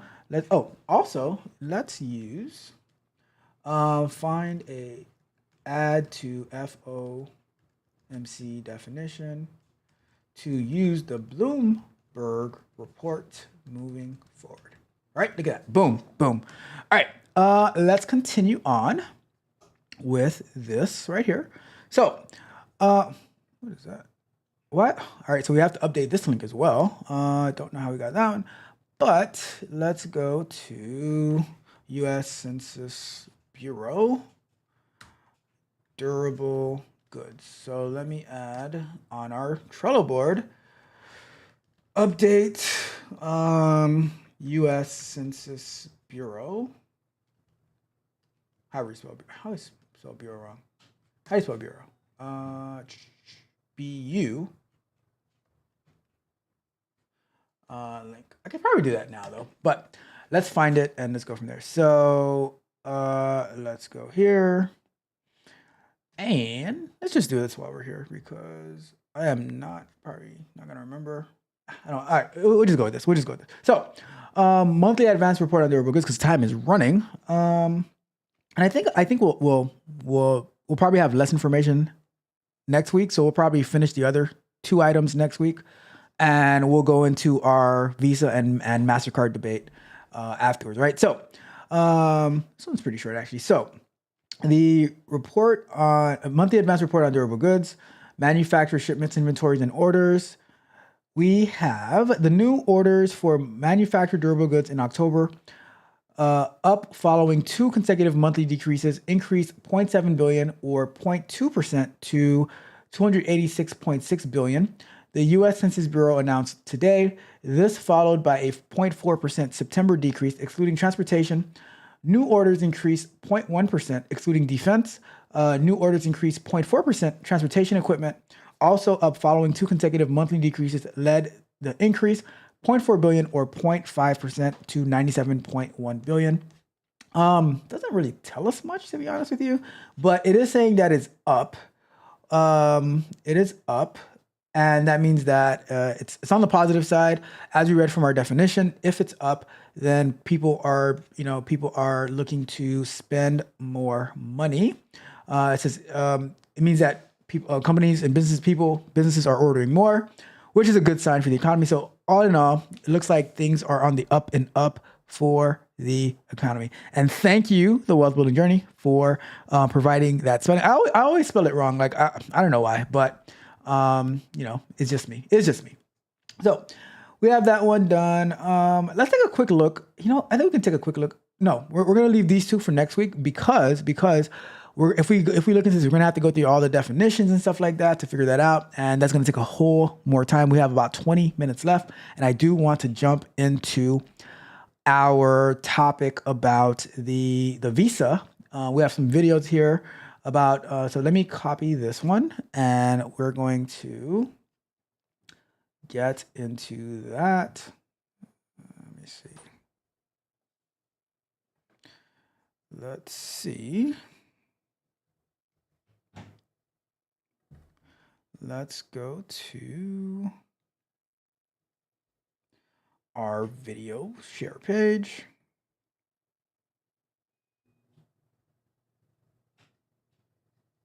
All right, we are going to edit this guy. We're gonna go here. All right, so we have Senator Josh Hawley. Josh Hawley, I think he's from Missouri, and he's going to be questioning Visa and Mastercard. So let's give it a listen. Thank you, Mr. Chairman. Just on that point about Visa and Mastercard being successful businesses, I think you figured it out, haven't you? I mean, what's your profit margin, Ms. Kirkpatrick? It's circa 50%. Mr. Sheedy? Slightly higher. It's higher than 50% profit margin? Slightly higher than Mastercard, yes. Yeah, that's incredible. 50% profit margin. I mean, that's absolutely unbelievable. What's the answer to the Walmart question, by the way, that Senator Welch posed to you? What's Walmart's interchange fee that you negotiate with them? I don't have it with me today. You don't have any idea whatsoever? Is it higher or lower than 2.5%? Walmart negotiates their rates based on the business that they do with us. Meaning they're big. They're really big. They're gigantic. So they get a better deal than Mr. Callahan or most small businesses in Missouri. Is that what you're telling me?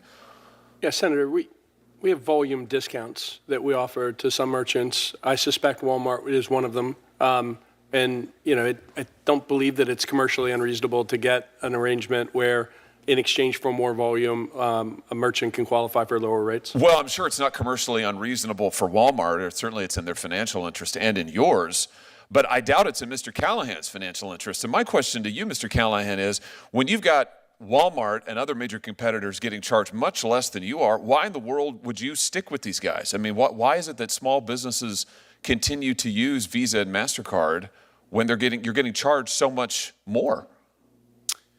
It's in my opinion, it's a matter of convenience for the customer, and customers matter to our business. Maybe is it because that Visa and Mastercard are effectively monopolies? They control 80% of the market. Certainly part of the 80% of the market. I'm just having a hard.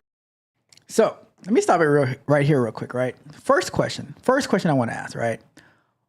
What is actually a monopoly? And I have all my financial experts in the chat today. We have Mitch here. We have the Wealth Building Journey. We have Yakar.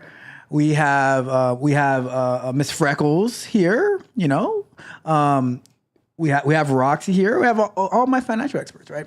What is a monopoly, right? Are Visa and Mastercard a monopoly? I just did name two different companies for them to be a monopoly, but maybe they're a binopoly, maybe a binopoly. But are Visa and Mastercard a monopoly, right? So I just looked up the definition of monopoly. It is on Google, to be fair. So, you know, Google is not always right. But Google says that a monopoly is a market where one single company or entity has the power to control prices and exclude competitors, right? So characteristics of monopoly: a lack of competition, a lack of viable substitutes, the ability to raise prices or marginal costs, the ability to create barriers to prevent competitors from entering the market. All right. Public utilities such as gas, electric, water, cable TV, and local telephone services companies are often monopolies. What? Are they really? So you're saying that because I have to use like FPL down here, Florida Power and Light, that they're a monopoly? But wait. Why isn't Senator Josh Hawley going after these power companies for being effectively a monopoly? I don't know. Anyways, I digress. Let's continue. Let me see. Let me go back to, let's go back over here. And the Wealth Building Journey says that a monopoly is an organization that controls the market, sets prices, etc. Monopoly is one mono. That's what I thought. It says a duopoly. A duopoly is two companies. And it says they own the board together. Let's see. It says, Ruff, do I ever play what? Oh, if I ever play Monopoly? Not since I was like maybe 8 years old, maybe. It says, Mitch says, I don't think people understand the fees associated with them. I don't know. Let's see. All right. So let's continue. Let's continue with this video. Thank you. opinion, it's a matter of convenience. Hard time understanding, Mr. Sheedy and Ms. Kirkpatrick. You have a business model. You're making over 50% profit margin. You are able to give the shaft to small businesses. Estimated cost to Missouri businesses from these fees is $1.5 billion. That's with a B, billion dollars a year. Why aren't all of these businesses running away from this model? Because they don't have a choice, because you control so much of the market. This is classic monopolistic behavior, and yet your testimony here today is you don't want any competition. You have 80% of the market, but you don't want any more competition. I'm having a hard time finding that position defensible, let alone sympathetic.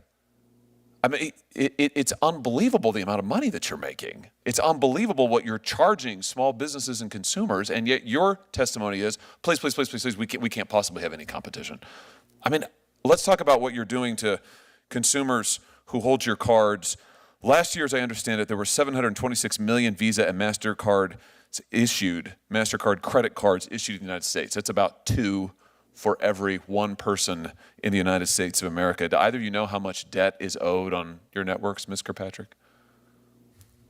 We're not the bank, so we don't have visibility into that information. We also don't generate revenue from interchange. Oh, okay, you have no idea. Mr. Sheedy, do you know? I don't know. Well, let me help you out. Let's have a look. It's $1.17 trillion. $1.17 trillion is what consumers now owe on your credit card networks. Do either of you know what the average interest rate is on your networks? Ms. Kirkpatrick? Oh, Senator, we're not the bank. We don't set the interchange. I know, we don't but set you the benefit rates. from it, and you know. Do you know what it is? This is your business model. We don't collect revenue Mr. from interest rates. Do you know? I don't, Senator. I mean, do either of you read the newspaper? Forbes magazine just estimated last week that the average credit card APR in your networks is 28.75%. Average. 29%, let's call it. 29%. It's nearly doubled in the last 4 years. That is astounding, absolutely astounding. And you just testified a second ago that you've got more than 50% profit margin, and yet your testimony here today is you can't possibly survive if there's any competition. How can that be true? How can that be true? You've got debt like we've never seen before in American history. Your profit margins are as high or higher than they've ever been. You have 80% of the relevant market in the credit card interchange fees that we're talking about, and yet you couldn't survive if there's any competition? What am I missing?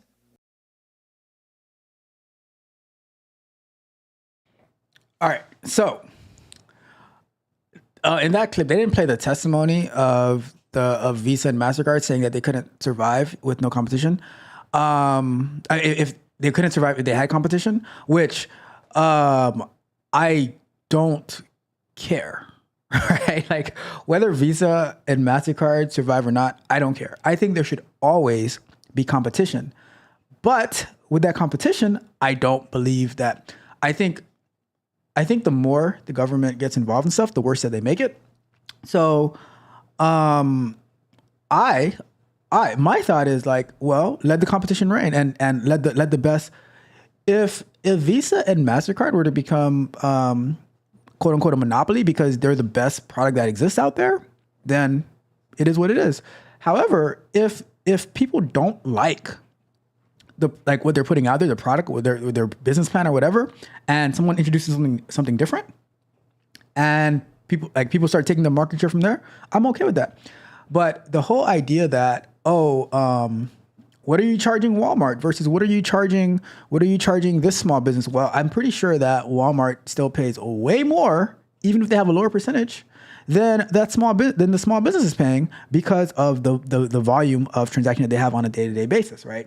So, and if the business doesn't like it, then we only take cash. Get paid in crypto. I don't know, but as if their testimony is that they can't survive without competition, then you don't deserve to survive. So my take is, if you cannot survive without competition, then you don't deserve to survive, right? Simple as that.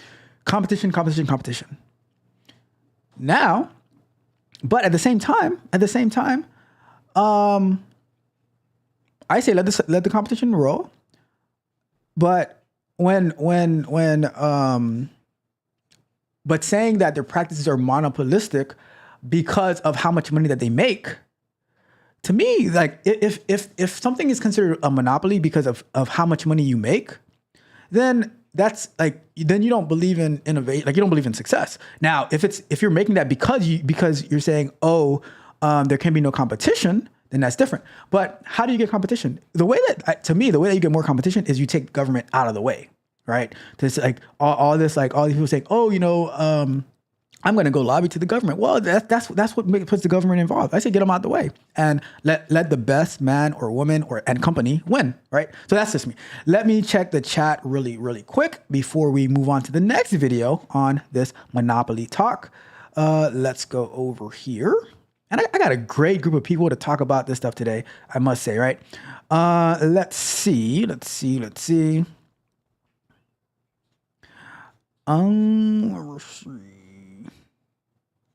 So the Wealth Building Journey says interchange fees are extremely lucrative. And here's the thing. Here's what I'm going to say about that, right? People put themselves in all these situations, okay? So, which says, that's me. I will say I'm confused, then start talking about what I know. That you do that, Mitch. Says consumers have zero clue these fees exist because businesses pay them. It is what it is. If you notice, a lot of companies raise their prices on cards because of this. Also, there are a lot of small businesses that don't even take Amex because there are higher. Yeah, and there are some companies, like there's some really small businesses, they say, if you pay with a card, we're going to add an additional 5% fee on there, or whatever their fee is to cover those costs. And if that's what they wanted, that's what they want to do. Some companies, they eat the cost. Some companies, they pay it. The question, all right, so now, what if these major credit card companies says, you know what? In order for us not to be a monopoly, we're not going to service these small businesses. We'll let some other rinky-dink company take care of servicing these companies, these small companies, because we don't want to be a monopoly. So we'll leave the space open to all these little, maybe make a Visa card, a FISA card, whatever, right?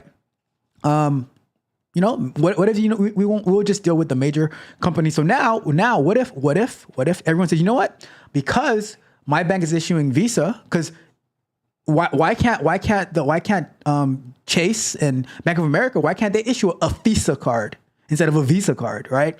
So now it's like, well, I have a Visa from my bank, so I guess I'll go to Walmart and Amazon, since they're the ones who's accepting Visa and Mastercard. No one wants to accept a Visa that the small business accepts.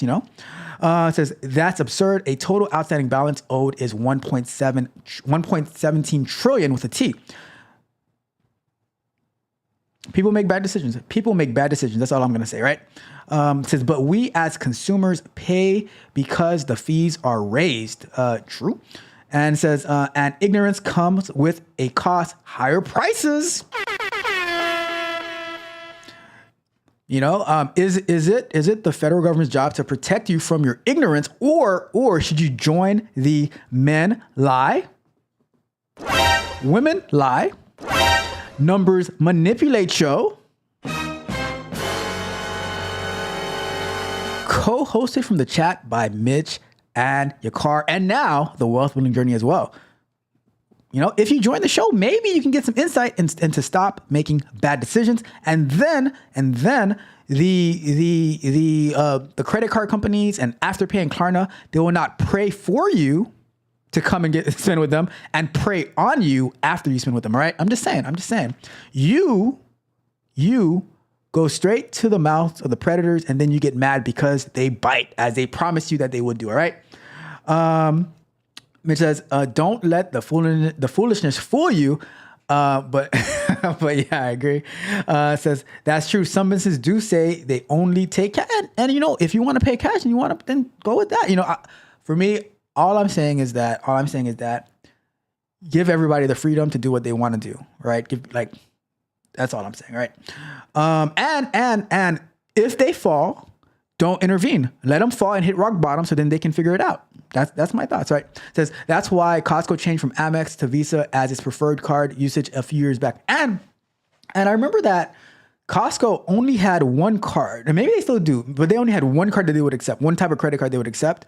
While like BJ's and stuff and Sam's, they'll take like all types of credit cards, but Costco was like, we only take this one card or debit cards. Because I guess with debit cards, you don't have to pay the fees, right? Says, I agree with that too. Mitch says, I agree with that too. Because let's say Costco Amex fee is 5%, they will charge higher fees to us, but most people don't realize it when they are paying. Hey, you gotta get that toilet paper, right? Let's see. It says, they prey on your ignorance. Most of the people that work at those companies don't even understand what they are doing. maybe, okay, would it make a difference if they knew 100% perfectly well what they were doing? Would it make a difference?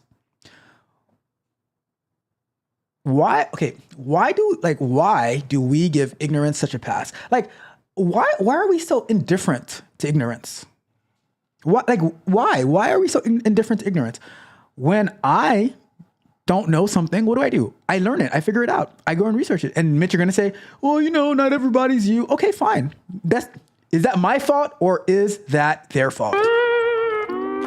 Bruh. I'm just saying. You know what, Mitch? I'm just being honest. I'm just being honest, Mitch. I'm just being honest. I don't know. Right?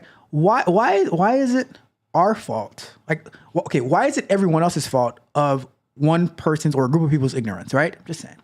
Let's continue. Mitch says, y'all got BJs out there. There aren't that many. There's a decent amount down here. And you gotta keep in mind, like a lot of these businesses, let's say, I don't think BJs is a franchise, but a lot of times they can, like, certain companies, they can only be like, they have to be a certain distance away from one another. So like, for example, my jiu-jitsu gym, they can't have another of the same gym, from our gym, you can't have the same gym within a 5-mile radius, right? So there's sometimes they have conditions on things like that. Your car says there's a lot of BJs out there in California. It says, are we doing that again? Are we doing what? Did I say something, Mitch? Did I say something? Oh, about the ignorance thing, maybe? It says, I think that changed post-pandemic when prices started going out of control. A fool is born every hour.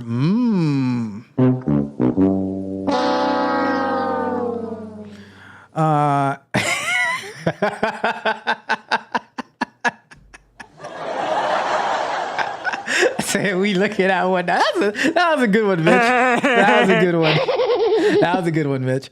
No, I'm just kidding. That was a good one, though.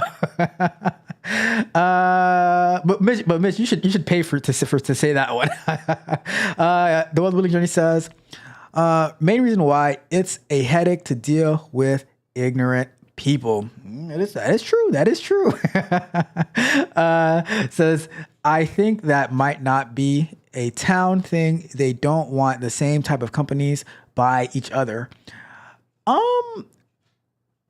Well, no. What I'm saying, not the same type of company. What I'm saying is, okay, let's say the parent gym is ABC gym, right? And now we might have an ABC gym of Fort Myers, Parkland, Coral Springs, Plantation, but in that radius of that Coral Springs gym, you can't have another of that same ABC gym, like within 5 miles, right? So you can have a bunch of ABC gyms, but you can't have that same one within 5 miles. It's like if you have a Planet Fitness, right? And but I think Planet Fitness is not I don't know if they're a franchise or how they do it, but like let's say they say, okay, you can't have another Planet Fitness within 5 miles of each other. So that's how it is for the gym that I attend. Let's see. The Wealth Building Journey says that energy and sanitary are precious resources. Insanity. Energy and sanity. That is true. It says, Ralph, I didn't say that towards you. Your car. I know you did it. But Mitch said that towards me. That's what I mean. Mitch said that towards me. I know you did it, but I know Mitch just said that towards me. I got you, your car. Stop being scared. I'm the nice one. Oh my goodness. Mitch says to the Wealth Building Journey, I was gonna lie to you, but I had to tell the truth. I'm just being honest. All right. I do want to get to, we have a few minutes, but I do want to get through these videos because this was a very, very intriguing topic to me. Let me go to get the next one. Because I watched a little bit of the Josh Hawley one, but I didn't know that we had these other ones at the time. So we're gonna finish up the show by watching these, and then we'll wrap it up. Let's go here and let's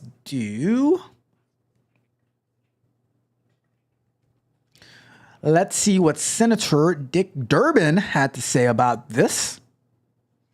It turns out that the issue of inflation was addressed directly by the chief financial officer of Visa, I hope I pronounce his name correctly, Vasant Prabhu.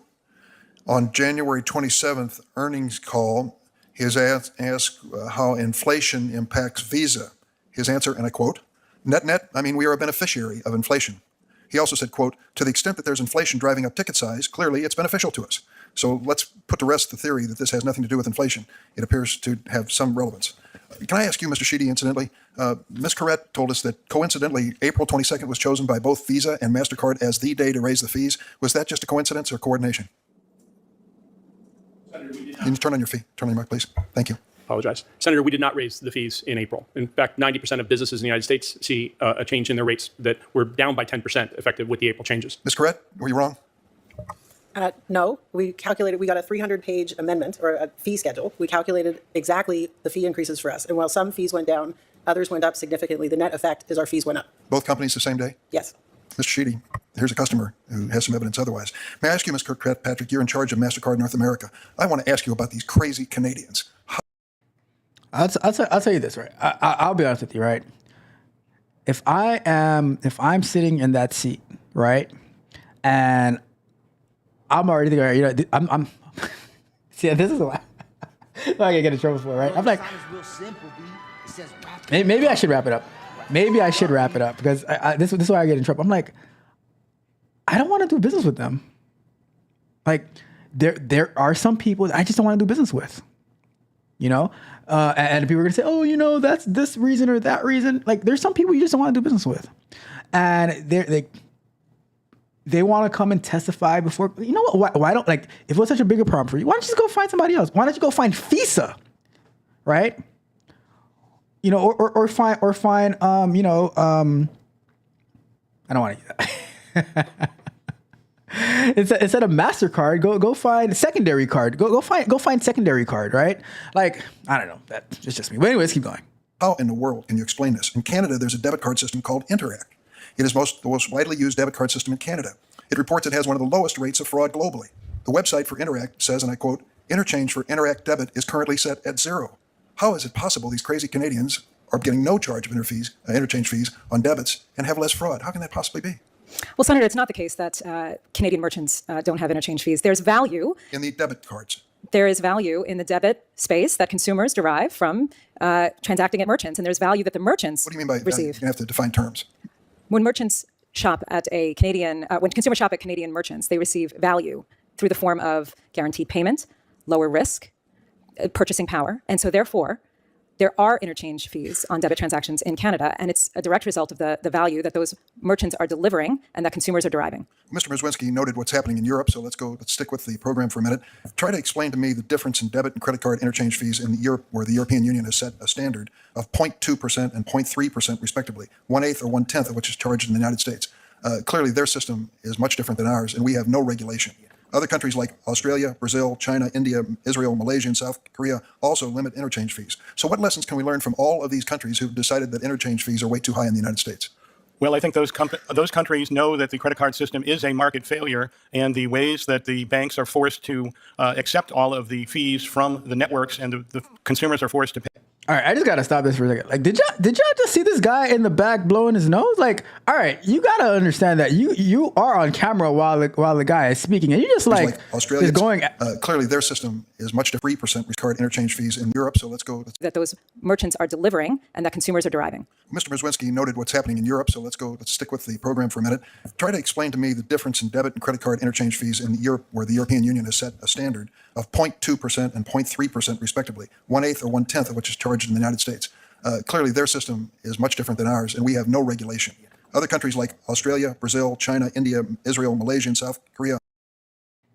Mitch, what is he doing right there? Like, what is he doing? Like, do you not know? Like, you didn't like. Why couldn't you wait till somebody else was talking to do all of that? He's just going at it, Mitch. Look at this. He's just going at it. Also, limit interchange fees. So, what lessons can we learn from all of these? He was wiping that. He was wiping that nose India, like there was no tomorrow. South Korea. Look at that. He's wiping like there's no tomorrow. That's a code. That's a code. Also limit interchange fees. So what lessons can we learn from all of these countries who've decided that interchange fees are way too high in the United States? Well, I think those countries know that the credit card system is a market failure, and the ways that the banks are forced to accept all of the fees from the networks and the consumers are forced to pay increased prices, they're not going to have it. They're not going to have it, and they said no. And U.S. Congress should strengthen the Durbin Amendment, expand it to credit cards, and lower interchange across the board. Make sure I understand the scope of interchange fees. If I decided that I wanted to give money to Catholic Charities for the people, Ukrainian refugees in Poland, and I use my credit card or debit card to make that donation, would you be collecting an interchange fee on that transaction, Ms. Kirkpatrick? The interchange fees for Mastercard does have interchange fees, or the banks do charge interchange fees to consumers, or rather to merchants, across all transactions for the benefit that the consumers are receiving from that transaction. So there's a cost associated with servicing that transaction and servicing that account. And the interchange fees also apply to... All right, lady. I understand your cute corporate answer. The answer is yes, they should. Yes, they are paying for it, and hell yes, they should. Because if you can't give to your charity either by like cash or debit or whatever. If you're going to be paying with a credit card or whatever, then you got to pay the fees associated. Like,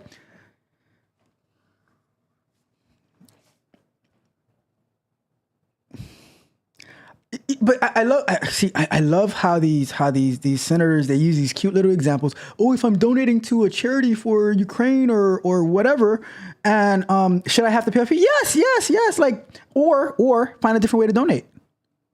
Like, why does the charity that you're choosing to donate from get special privileges? No. Like, and then you're gonna write off your credit card based donation or debit card based donation on your taxes anyway. So give me a break with that. Give me a break with that. Sales tax I'm paying on my restaurant bill? It does. Why? It's the total value that the consumers are deriving when they shop at a merchant. A tax on a tax. It's the total value. So you can't just look at interchange as one more than a total value. As one element. You're looking at the total cost of servicing that account, which includes that the consumers are deriving when it does. Why? It's the total value that the consumers are deriving when they shop at a merchant. A tax on a tax. It's the total value. Is it the wealth building journey? Is it a tax on a tax?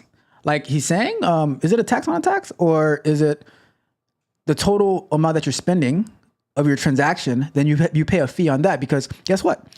When they charge your credit card, they're also charging the tax on there. So if whatever the rate is, so I don't know. Maybe it's actually a tax that they're paying on that. So you can't just look at interchange as one more than a total value. As one element. You're looking at the total cost of servicing that account, which includes fraud, guaranteed payment, increased purchasing power, and the ability to use that product anywhere Mastercard is accepted. And we look at it across the world where interchange fees are regulated and restrained, and we don't see this rampant fraud. Senator Grassley? All right. Let's see. All right, let's see what we're gonna go to. We're gonna go to the last video, but I'm gonna check the chat real quick. Do me a favor though, like the video, share the video, subscribe to the channel, hit the notification button so you know every time we go live and drop new content. Let me see what the wealth building journey had to say. Let me see. So we have where are we? Where are we?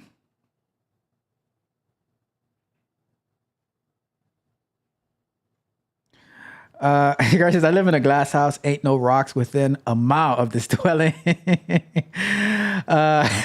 It's funny you say that. I didn't notice until you said I don't live by rocks either. I'm sick. That you were going to bring them until you found out it was labor involved. It says, Pfizer sounds like a chick with bad credit. It says, mentions there's no healthcare costs in Canada too, right? I mean, something like that. But I have heard the wait times can be really, really crazy though. So it's what I've heard. Haven't experienced the Canadian healthcare system myself, but value in the debit. It says, look, Alexis trying to sound. Alexis, where is Alexis? I didn't see Alexis. Is Alexis here? Let me see. It says value reason to tax you. And it says, I don't S1E28. Your car, you're sick. You are sick, your car. It says FISA faster card. It says you're sick. That guy is not. I'm telling you, American Express, Lamex, that's code. Tell them to say no more, relax. Let's see. So the Wealth Building Journey says the problem is how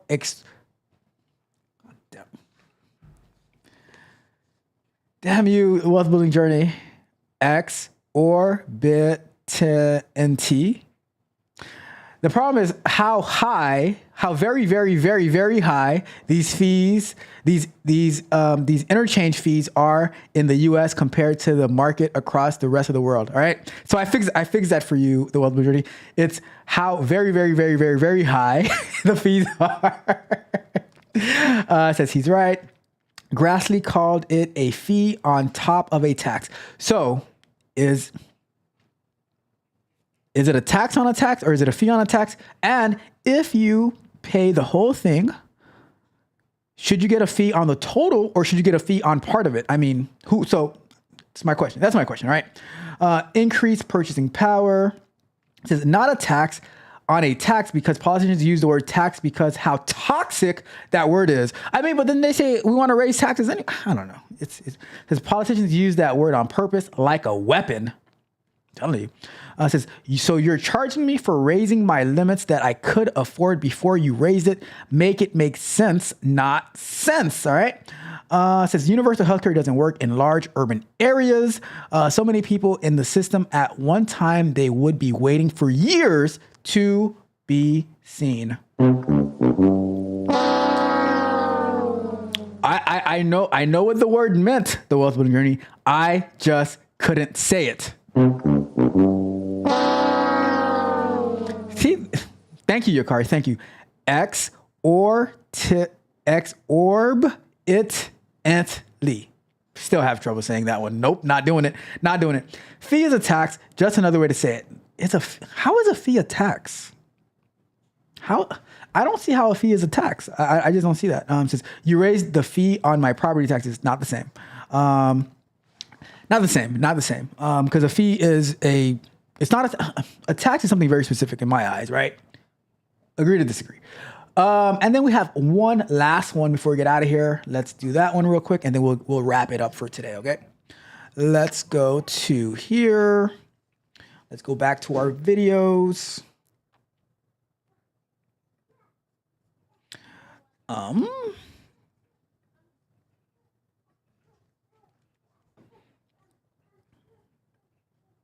It turns out that's the same guy. Hold on. Wait, hold on. Hold on. Let me see. Oh, didn't change. All right, there we go. Let's check this one out, and then we'll find out. Thank you very much, Mr. Chairman. You know, the concern that I think all of us have to have is the erosion of small businesses in our small communities. They are so essential to the well-being of where we live and how we live. And you're here representing a small business. The issue here is about the powerlessness of businesses. And there's a difference between the bookstore and Visa and Mastercard, by the way, and their capacity to have any control over what their costs are when the well-being and their capacity to survive is beneficial to the citizens in all of our communities. And they're getting hammered constantly. You know, I want to talk to Mr. Sheehy and Ms. Kirkpatrick. You talked about the virtues and the benefits of what is provided. I totally agree. It's good to have security. It's good to have fraud protection. It's good to have merchant confidence that the payment will be honored. That is good. It doesn't justify the rip-off prices.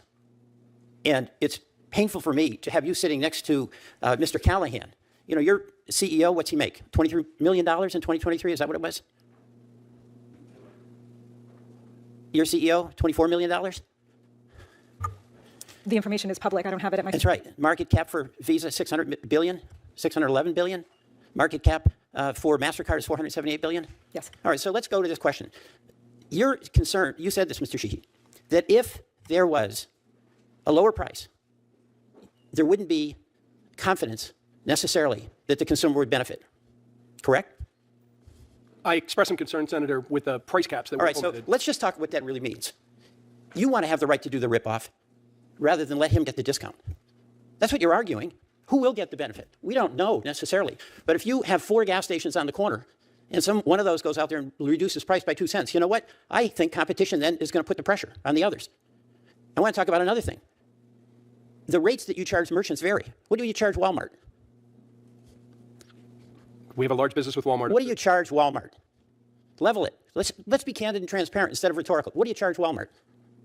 Senator, as I sit here, I don't know what the Walmart. It doesn't matter what you think. What do you charge Mr. Callahan? Mr. Patrick, what do you charge Walmart? I don't have the information. What do you charge Mr. Callahan? I would have to look. Well, you both negotiate with Walmart, right? Because they're big. Walmart's a big customer. If Mr. Callahan wants to get the Walmart deal, does he have your phone number or know how to get it and call you up and say, hey, let's make a deal? We're having tough times here in Cambridge and I want to keep. You haven't earned it. Like I don't know. Selling books to my community. Can he call you?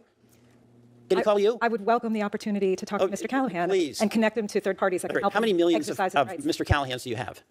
There are 33 million U.S. businesses. So do you have a business unit where you have lots of people who can handle 33 million accounts like Mr. Callahan's who call you up? You know, you talked about how you know the customer. What about the merchant? They're getting so ripped off, so ripped off. Now, where's that chart here? You know, this is another issue. 0.3% in-person cap in the EU, right? Visa does business, right, in the EU? Yes. And Mastercard does business in the EU, right? Yes. And all of those wonderful things you described, fraud protection, consumer confidence, you do that in Europe just like you do here in the United States, right? Yes. So why not have Mr. Callahan pay the lower rate and all the Mr. Callahans around the country? What's the problem? You're able to do it and make a profit. Senator, we share your values in wanting to drive lower prices for small business. You are killing small business in the United States of America. I yield back.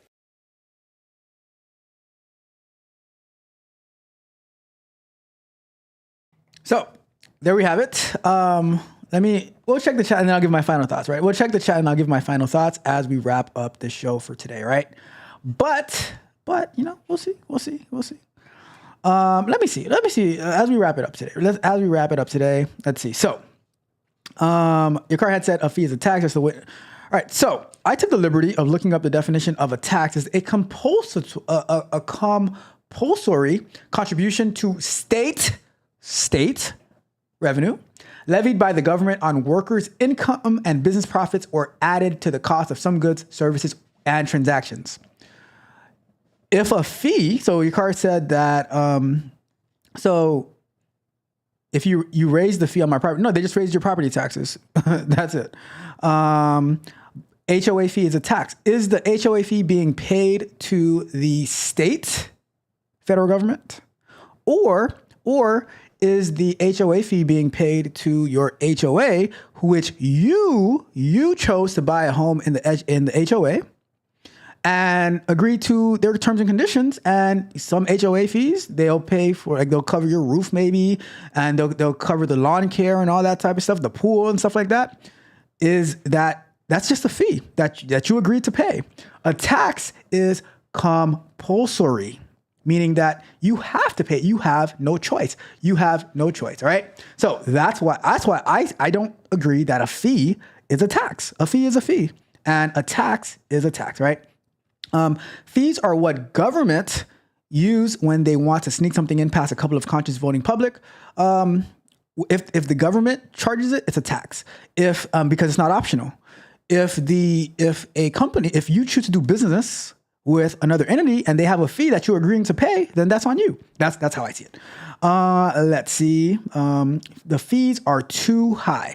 Well, then don't do business with them. Simple as that. Don't do business with them. It says businesses and governments levy fees, but only governments levy taxes. Fair enough.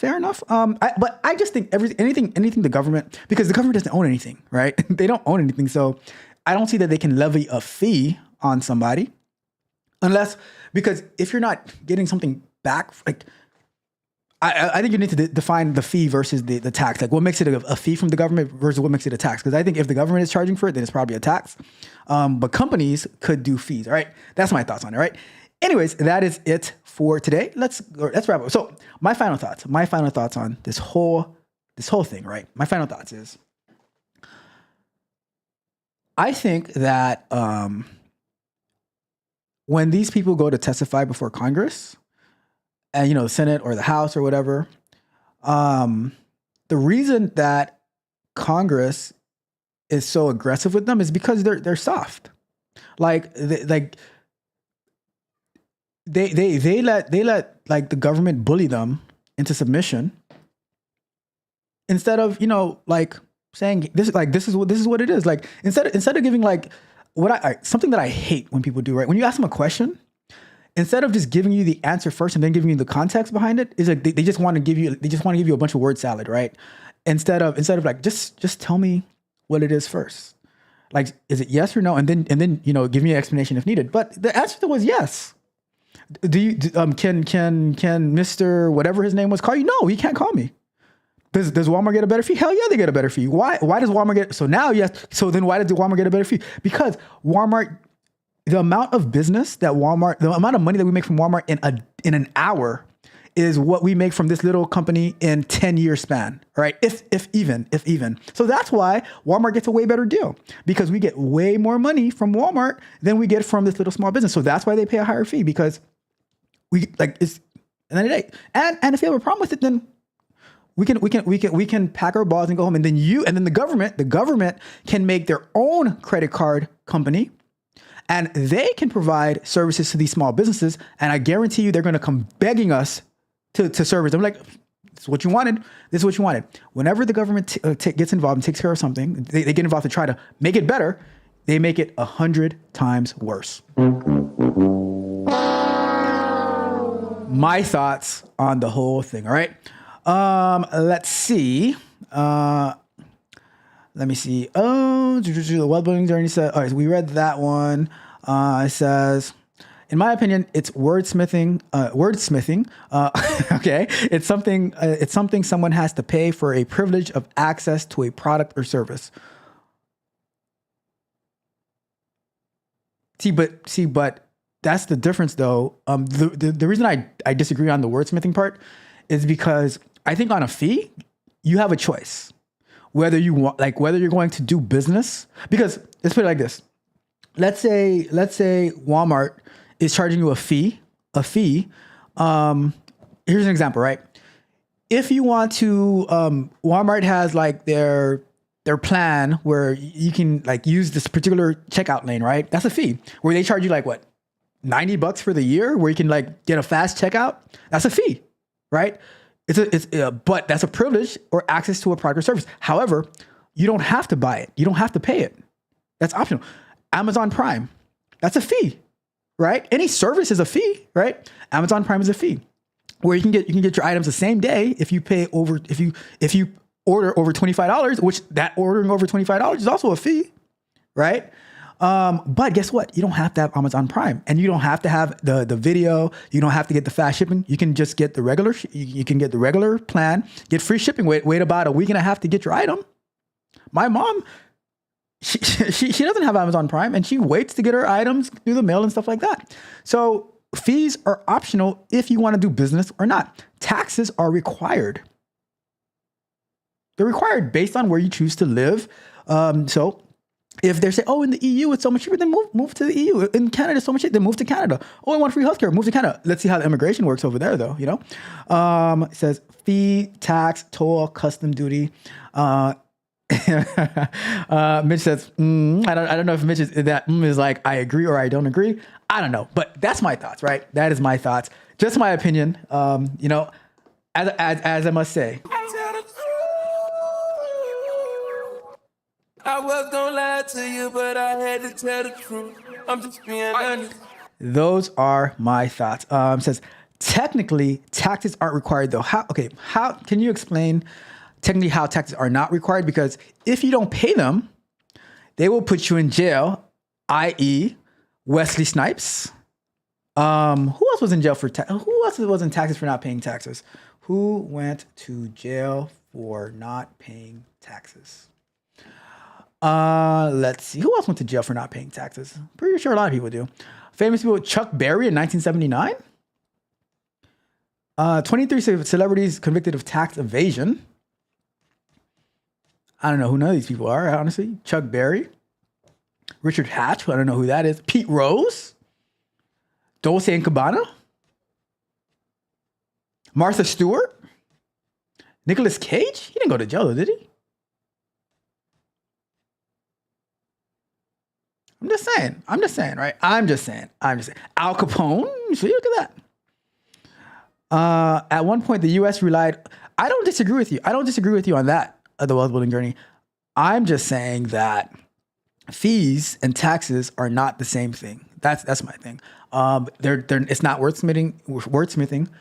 The government forces you to pay taxes, or they put you in jail. They put a gun to your head.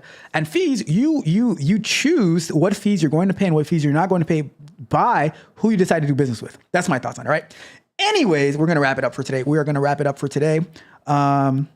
This is Chuck Berry, godfather of go-go, regionally popular here in the DMV. Shout out to the DMV. All right, but we got to wrap it up for today. But my question for you is, Are you not entertained? Are you not entertained?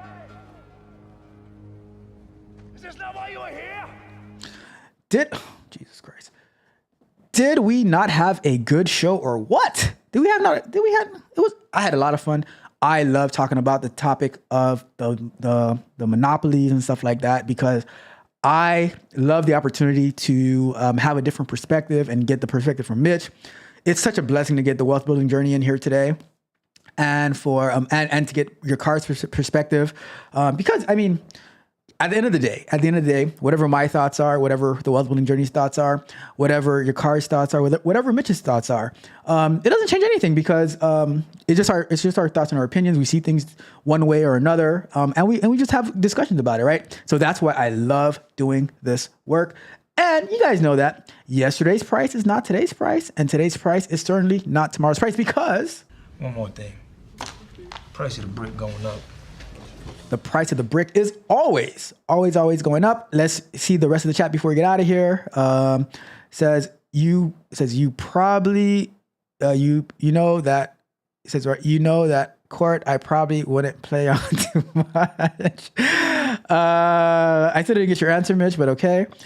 Let's see, the wealth building journey says, but those are my type of court. I got you.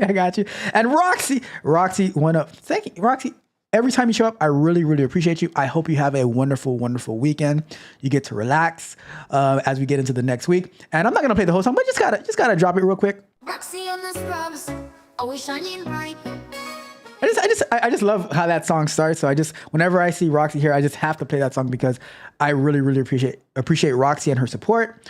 And Mrs. At least we don't argue like them other people. We do not. One of them real disrespectful. That is true. I know what you're talking about. Mitch. I got you.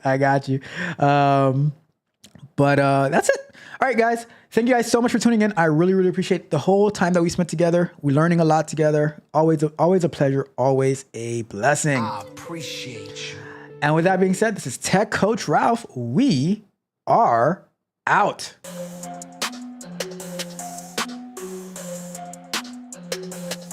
Yo, Coach Ralph, he's I don't like that one. to show. That's not my song. This is my song. We're out.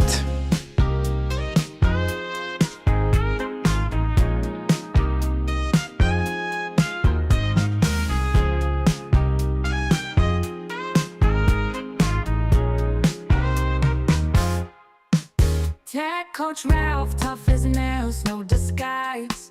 Pushing limits, yeah, he's that kind of guy. At first it's harsh, the rules feel like chains. But trust the process, there's sunshine in the rains. He cracks the whip, but it's all in love. Results shining bright like stars above. Tech Coach Ralph, you light the way. The sweat and tears, you help us play. With every lesson, we find our might.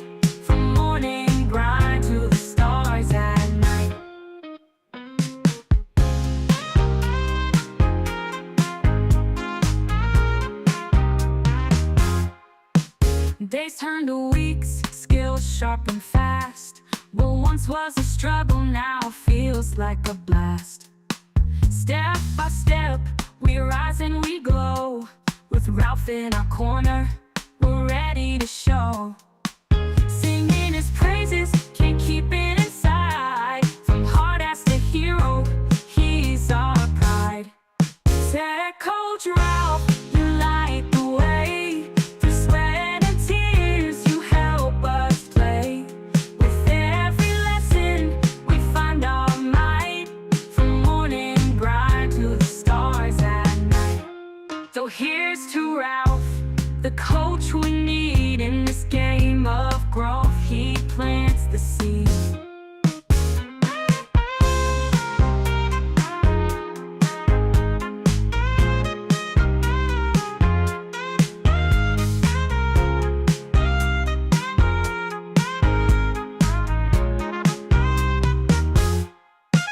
So here's to Ralph, the coach we need in this game of growth. He plants the seed.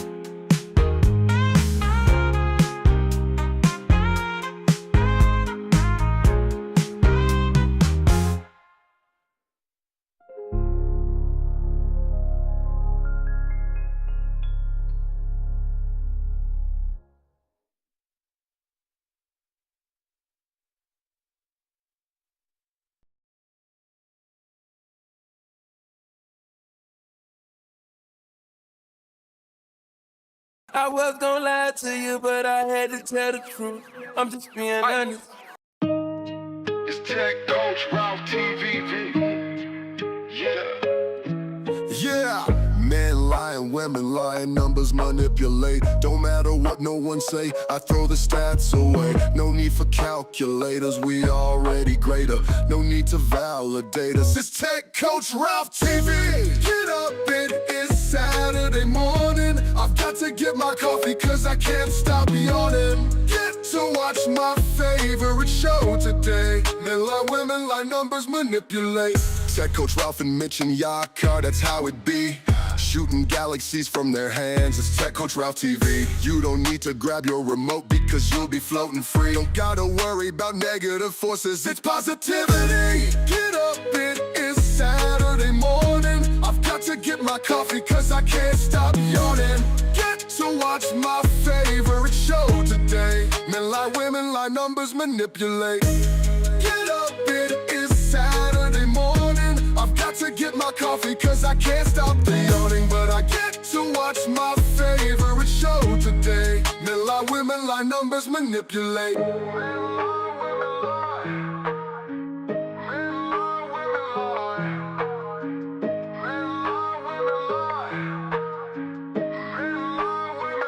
Numbers manipulate. Numbers manipulate. Numbers manipulate. Men lie, women lie. Numbers manipulate. Numbers manipulate. Numbers manipulate. Numbers manipulate. Numbers manipulate. Men lie, women lie. Numbers manipulate. Numbers manipulate.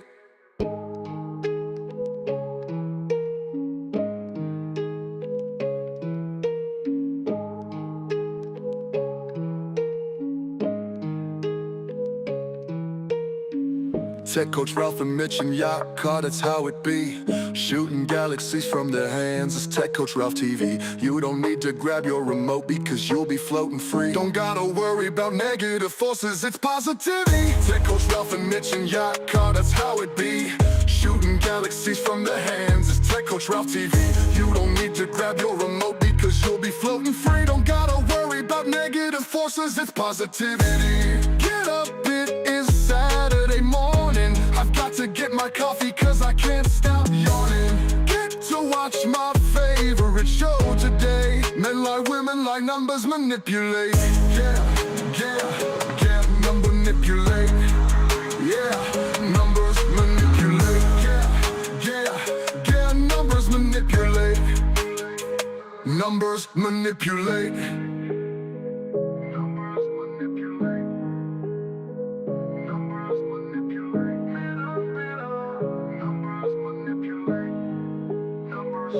manipulate.